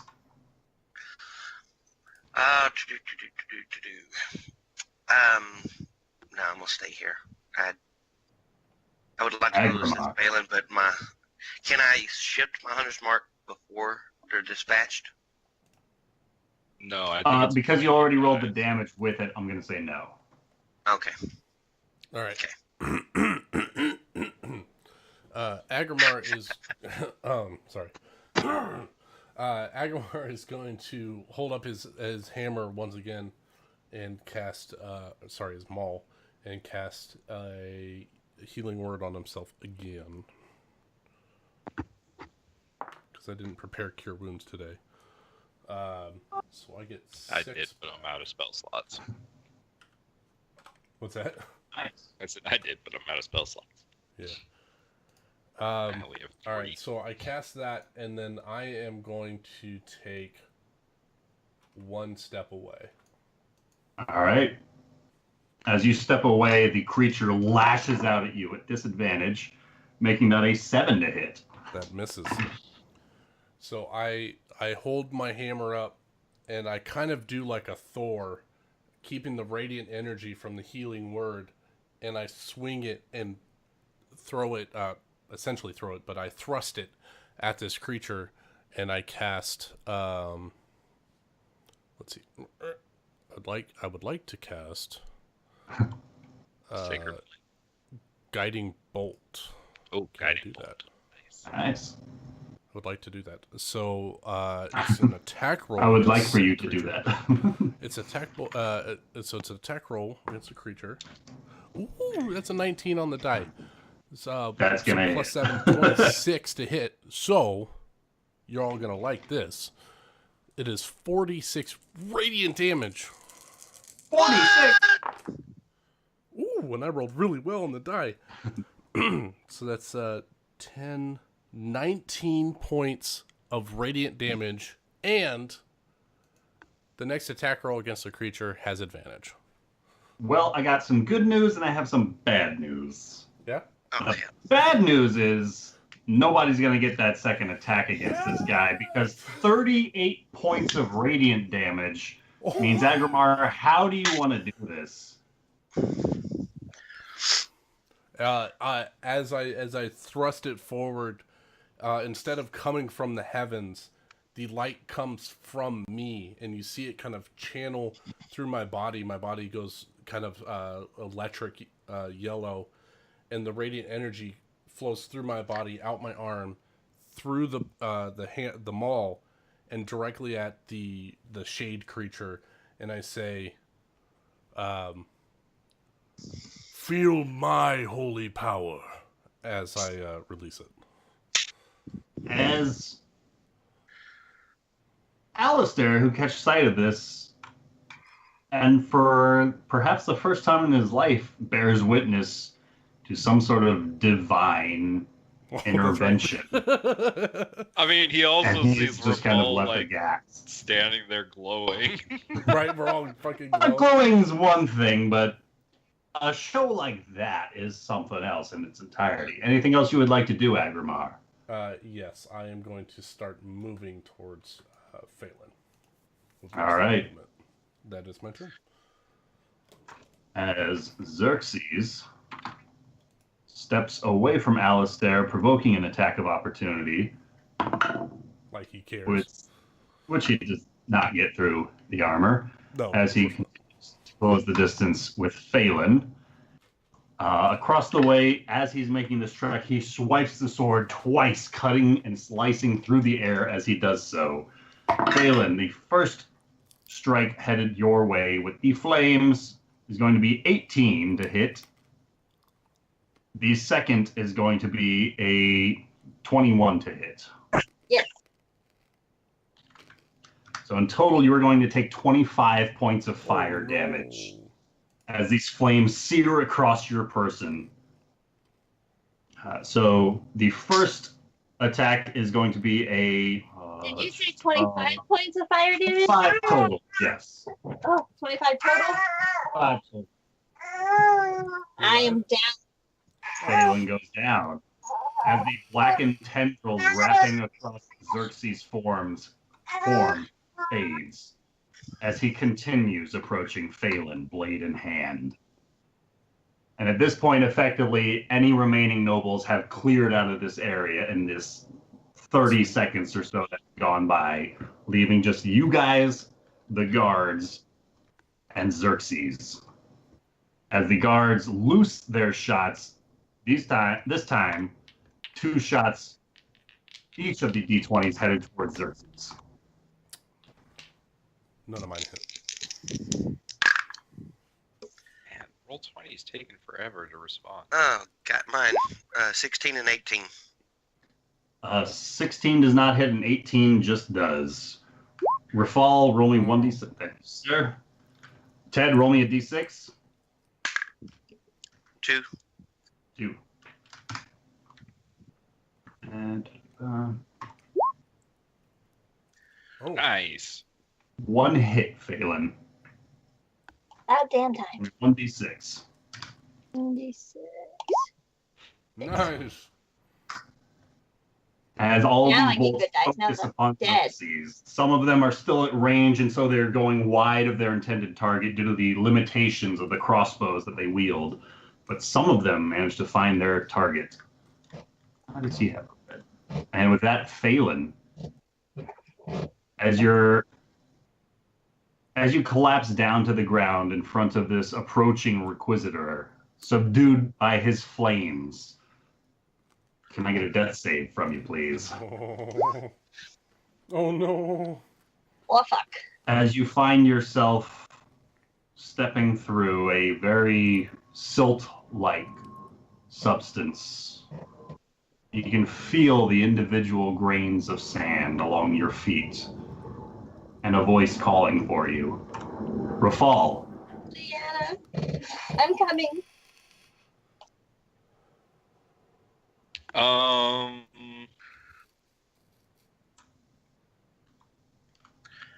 The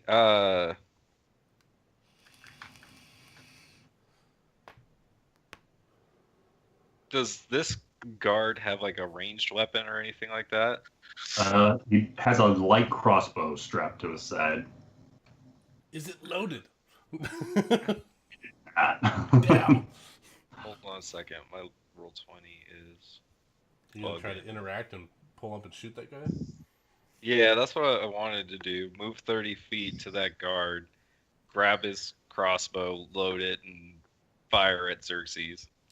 But my roll 20 just froze. Okay, no problem. So as there Rafal it goes. moves... Oh, there it Oh, goes. that was fucking weird. Roll me an acrobatics check, and effectively, if you get above a 12, you manage to get a light crossbow with the bolt in time to 16. pull up. I don't know why it rolled with advantage. 16 What's the first. 10? But even if we 10 use plus 10, 3, 10 boom. plus 3 is 13. You managed to get a crossbow and one of the light bolts. And then, let's see, 1d20 plus, what's my dexterity? 3 plus my proficiency is 3, so plus 6. Nice. Oh, that's a natural 1. For 1. As you pull upon Phelan, shit. the trigger of this hairpin crossbow, the string snaps. It seemed it might have been damaged in the fall. Rafal shakes his head. Piece of crap. First order of business. As Alistair makes his way forward, gets back behind Xerxes and takes a couple of thrusts, being unable to get closer towards the fallen Phelan, and clearly distracted at the sight of 2 of his most beloved individuals in the whole world going down before him. His strikes are just scraping off of the backside of Xerxes' armor. Yannick. Yeah, Alistair would have a really bad day if he lived to be the last one alive here. Alright, so yeah. I will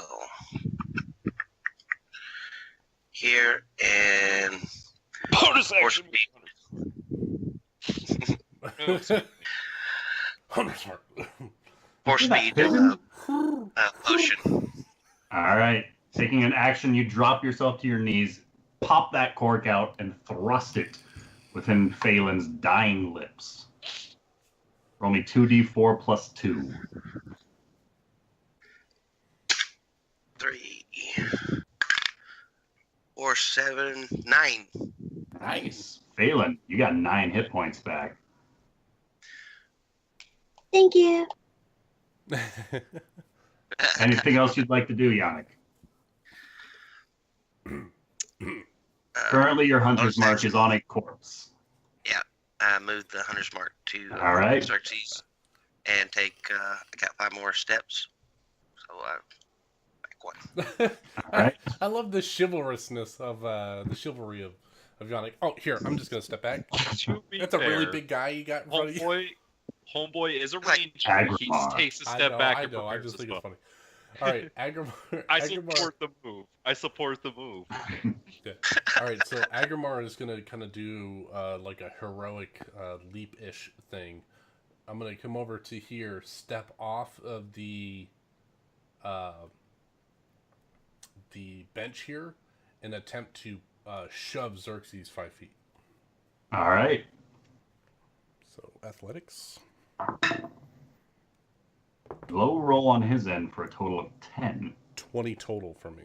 20 total. You shove him 5 feet to the side. I was hoping to push him down towards the bush diagonally, because I was moving diagonally. If you were to step over Phelan's person, then you could. Well, I was diagonally, this yes. angle. Okay. Yeah. Okay, diagonally. So I was That's jumping. why he was to try like, to I get jump him. off the bench. Okay. You know? Yeah, I jump off the bench, but my You token push him was 5 feet back. dick. So I do that, and then I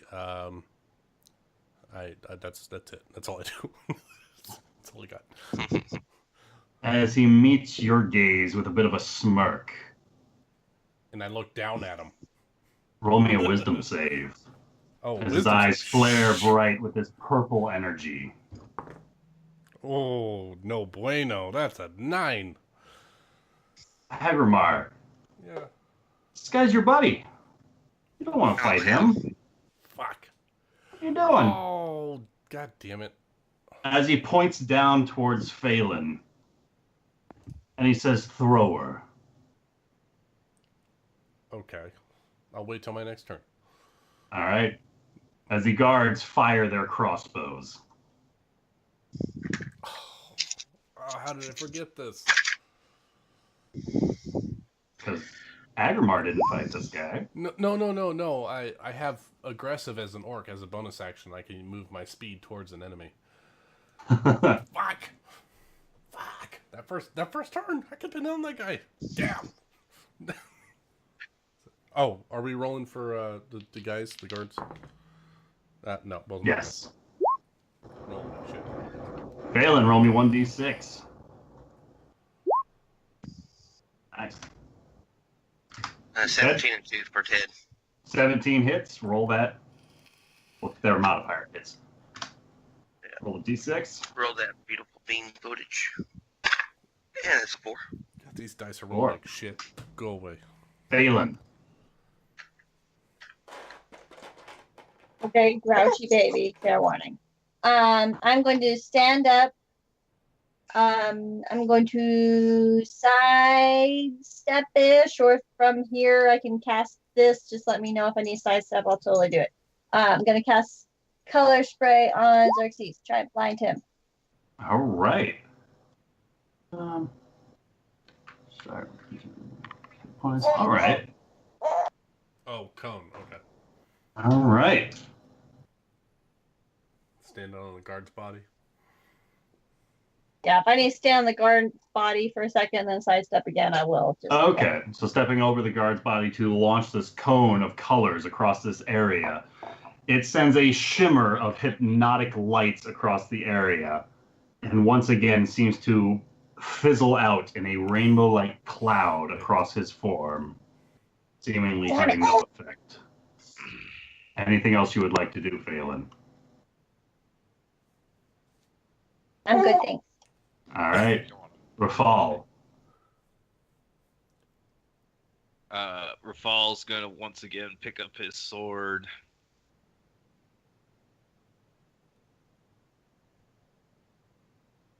And rush in against this bastard. All right. 12. Swiping forward, it just scrapes, leaving a nice scratch across his purple armor, but does not get any further. And I don't have any bonus action things. That's it. All right. Alistair comes around, giving Yannick a nod of approval as he comes around to flank and takes a couple of swipes with advantage, this time making 2 hits upon the Requisitor. You're going to pay for this, Yannick. Give the old fella a clink. Let's see. And I fucking miss. It's 11. 11's not gonna hit. It's cool, man. Welcome to Agrimar. the club. All I right. rolled a 2 and got a 12 to hit. I mean, like, that's how this is going right now. Yeah. All right. So I feel like I have to throw her. Is there any direction that, not direction, but like how much of my faculties do I have about me? Do I just have to throw her? You Or- want to listen to this guy to the best of your ability. Throw into a bush. Soft landing. Just throw her to the side. With whatever like, intent like, he might have she is your intended with his friend. words. Yeah, just yeah. like, He intends push me her to the throw side. her. Like, In that case, I am going to grab her by the waist and chuck her towards Yannick. All right. that seems right. Like, throw her to safety. I didn't say where. Phelan, roll me a dexterity check. Do you want me to athletics to... Yeah, doesn't he have to back. grapple? Phelan, if you're opposed to this, How's a 7? Well, my passive is 10, so I succeed. you succeed. So, Phelan, you're effectively knocked prone by Agrimar. Can I have a reaction to catch her? Just Unfortunately, no. I didn't say that far. damage. Don't worry about it. Don't go all hero on us. And with that, That's me, man. I gotta do it. Is that my entirety of my turn, or is that just my action? that's your action. All right. A bonus action, I will move my spiritual weapon closer All right. to Xerxes. Question: why do you want to move your weapon closer to Xerxes? So that way I can throw it at Rafal. To protect him. That is true. Fine. Actually, your weapon. it would be closer to Phelan then. Yeah. Either way, Or closer to yourself. It's coming over. Okay. As Xerxes. Yeah, that's my Go ahead. No, All right. Xerxes, blade in hand, takes a wide swipe, once for Agrimar, once for Rafal. Do I get a save at the end of my turn? You do not. Good to know. Agrimar, this is going to be a total of 22 to hit. Oh, yeah. And Rafal, this is going to be a 25 to hit. Fuck! Okay, starting with Agrimar, Yeah. going to be 11 points of slashing damage, 6 points of fire damage. Oh, jeez. Rafal, you're going to take 11 points of slashing damage, 1 point of fire damage. Oh. And Agrimar, Yes. you are no longer charmed, Uh-huh. as the guards loose their crossbows. How'd you like rolling those new characters? They're great, man. Shit, these Nice. dice suck too. Nah, mine don't hit. Ted, No. Amanda, All right. Anyone? Guard. 13, 19. a 19 will hit. Roll me a d6. As Phelan is up. 4. 4.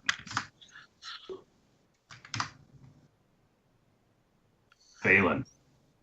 Okay, I'm going to stand up. I'm going to target Xerxes. And I'm going to curse him from the mighty god Thor. No. All right.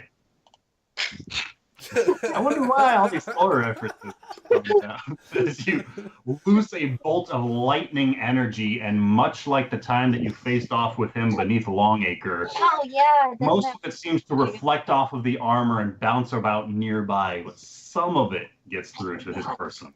I'm handling a crazy thing right now. So my mind is going, that's my turn. Sorry, Raphael gave you a little gun and a wink at the Thor reference. Rafal's gonna grab the longsword in both hands and swing with advantage this time. Wing away. There. 23. 3 don't hit. 6 slashing. No, was the yes? Okay, making sure it was And the higher that's die. magical. So, Magical. All right. uh, Rafal's blade seems to tear through significantly less impeded. and that is all he could do. As Alistair thrusts forth. Not quite like Bickerstaff. There we go. And one of his swipes with his rapier thrusts forth, piercing deep as it does so. And with that, Yannick. All right. Another plink plink.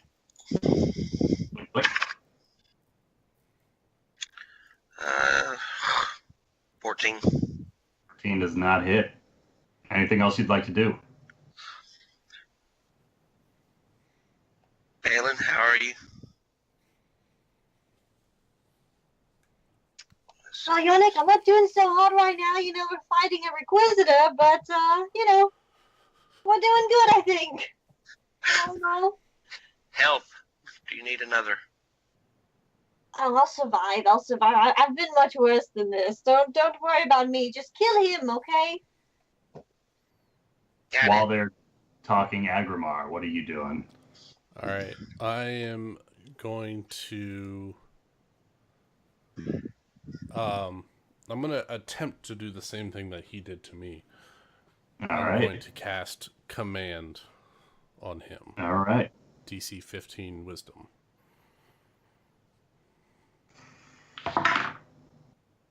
Natural 14 plus 1 for 15 total. All right. That's my Ooh. turn. And effectively, what were you commanding him to do? I was gonna hold out my hand and say relinquish.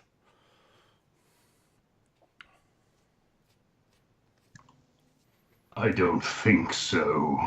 Yeah, obviously. As he swipes forth with his blade once again towards Agrimar and then towards Rafal. Agrimar coming towards Well, you with an he can- 18. He can move his bonus spiritual weapon with his bonus action. Oh yes. Is it within 20 feet? No. Okay. I got 18 hits. 18 Agrimar for 9 points of slashing damage I'm unconscious. and 1 point of fire as the giant figure collapses beside Rafal as the blade continues in its swing with a natural 20 to hit Rafal Dude. for 11 points of slashing damage and 5 points of fire damage. Oh my god. You out too? As the guards fire their bolts. I'm at 2. Oh, good, you're up. 16 and 2 for Ted. Oh, guards. Nope. I am useless today, guys. I'm sorry. And Amanda. Not as useless as I am. D20, sorry. That was a 19. 19 hits. Roll me a d6. A 5. Nice. Phelan. I'm going This to surge even of though- energy connects the two of you. Oh, jeez. You know, Keep going. It's D12. yeah, I'm just gonna keep doing the electricity, even though it doesn't do Alright. full damage. A 5. 5 electricity. It continues to mostly shimmer off of his armor, dissipating before getting through. I hate that this character sheet sometimes keeps track of stuff and sometimes doesn't. It drives me nuts. Okay. Okay. Yep, that's what I got. Rafal. How's Xerxes looking? He's looking pretty rough. Oh, was Agrimar down? Agrimar Yes. is down. Ah, damn it. I didn't notice that. I'm sorry. Okay. Can I take back my 5 points that I did to him and change my action? I'll wait. I'm sorry. I'm sorry. Okay, sorry.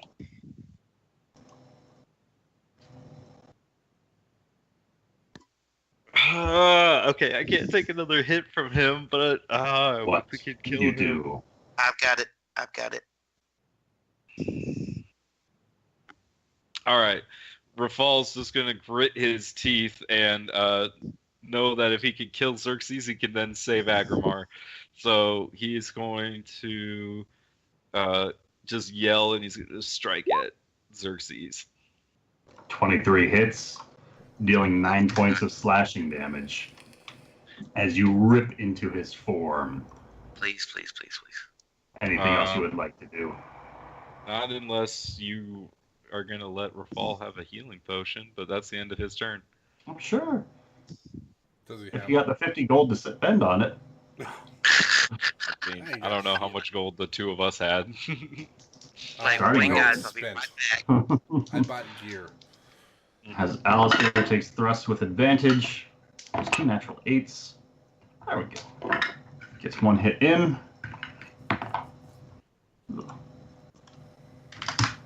Yannick.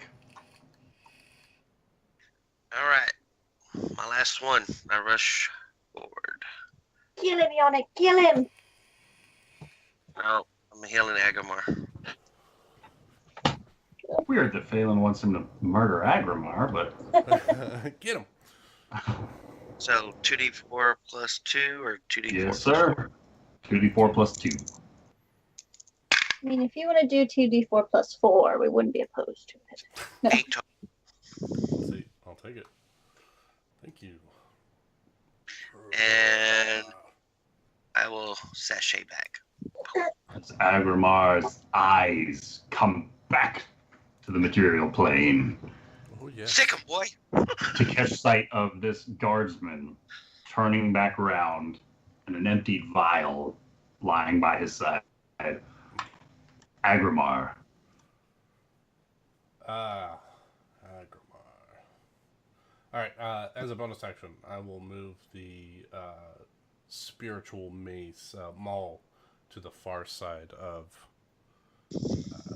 Xerxes and make an attack roll on him. All right. Does not hit. Great.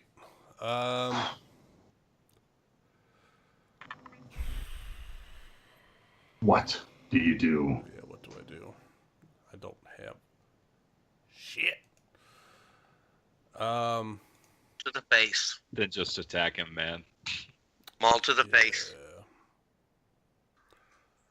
Yeah, I'm gonna try this.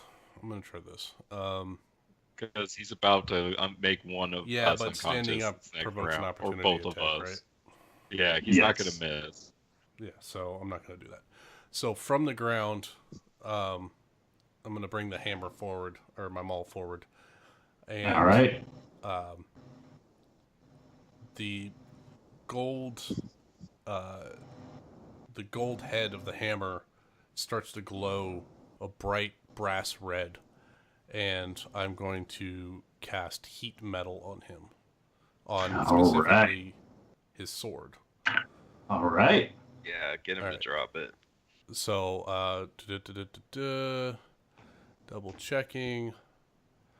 Such It a good fucking spell. automatically happens. Takes 2d8 fire damage. When you cast the spell, and until the spell ends, you use a bonus action on each of your turn to cause the damage again. Max fucking damage. Yes. Nice. 16 points of fire damage. As the flames lash out across the grip of his own blade's handle, he seems to tighten his grip somewhat as he's somewhat resistant to these hellish flames God damn. across his hands. And how much damage was that, you said? 16. Seems to take half of that. Okay. But if And a he creature needs is to make holding a or wearing the Constitution object, saving throw. he on must his turn, make right? a Constitution saving throw, DC 15, or drop the object. And that's when the damage happens or on his turn. Right now. Yeah, Right. if a creature holding Con or wearing save the object natural and 4 takes plus damage. 6 for a total of 10. Okay, so if he At doesn't the drop blo- it, he has disadvantage on all attack rolls and ability checks at the start till the start of my next turn. And he's forced to drop it, or if No, he fails to save, or he failed his save, so he will take disadvantage if he doesn't. okay, okay.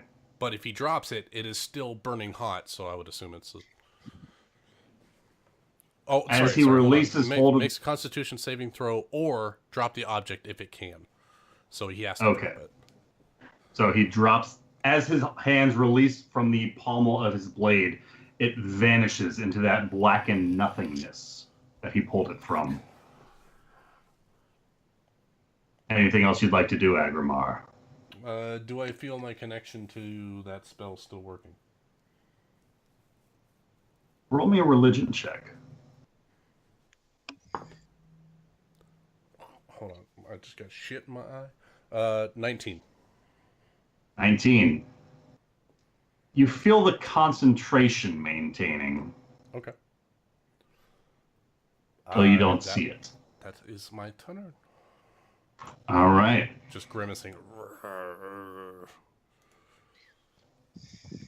As Xerxes takes his first strike down towards Agrimar, who's down on the ground with just his bare fist, Okay. as flames sear out from around it, effectively Hey. would have been at disadvantage for a ranged attack as you were prone. Actually, yeah. Still No, that's disadvantage. right. Attack, it's Yeah. still disadvantage. Yeah, if it's Yeah. a ranged attack, it's still disadvantage. He's all kind of That is disadvantaged going with to his be melee. a 17 to hit Agrimar as 17 these misses. fiery flames bash and burn some of the cobblestones nearby. As he takes a second swipe up towards Rafal, flames continuing to sear nearby his fists at disadvantage because of its range attack with a 12 to hit Oh, Rafal. that misses. Oh shit! You did it! As the guards Motherfuckers. loose their crossbows. I guess I need to do things with saves that hopefully he doesn't make because, fuck trying to hit him. I got one hit. 18. Ah, miss. Fucking A. 1 damage for me. 1 damage. 1911, so I got one. 19 hits. Roll d6. 4. Amanda. 4. 4. Oh, yeah, Amanda. This guy. I want that sword, though. 2 minutes. As Phelan. Get it.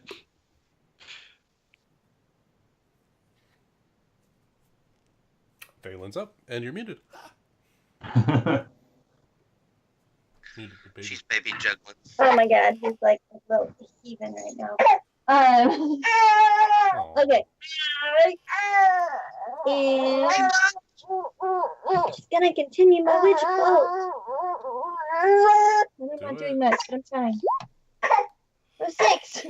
Oh my god. 6 damage as it continues to mostly dissipate across his form before making it through. You know how this guy's a badass? He's lived through multiple rounds of Amanda Witch Bolt. We got a badass over here. Rafal. Rafal is going to take his sword in both hands and keep swinging away at this motherfucker. In a way, sir. 26 hits as Nice. you 14. grip tightly with Magical. both hands of your blade. Sword damage. Rafal, how do you want to do this? Yes! Rafal is just he's with the fact that this guy has no weapons is just kind of defenseless. Rafal's just going to take his sword in both hands and he's going to say, what's he going to say? Something cool. What's his catchphrase gonna be? This is the moment. No pressure. To the nether region. He could do the green arrow. You failed this city. That's Blackjack's line. That is Blackjack's line, right? No, he's just going to look down at him and he's going to say, what's he going to say? Natural 1 on fail save. He's got nothing. He just kills him. Yeah, I guess so. He just takes it with both hands and he just drives this golden blade just like through this guy's neck and just down his torso. It just splits him. As your blade tears across his person, he lets out a howl with his last breath as his purplish form loses a blue tint to it, becoming significantly more red in its hue.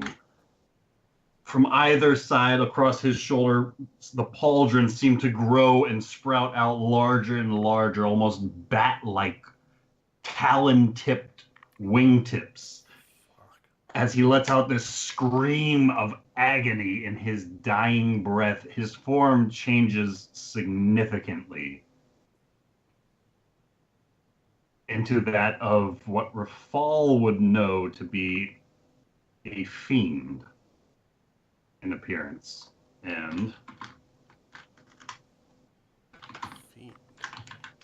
that's effectively just about where we're going to end the session. Oh, shit. You've angered a fiend. We gotta go to the plains and kill him. Again? First question, because it's a new name, so new whispers. Nick, did you get that whisper? I did get the whisper. Okay. I don't know what that is. On Ask that a case, clerk. Is that in the DMG? Is that in the monster manual? it's the monster manual, yes. Oh, Effectively, that's what you see lying before you before this brief moment goes by that it incinerates into ash. And as those ash drift upwards into the sky, you guys take this moment breathing.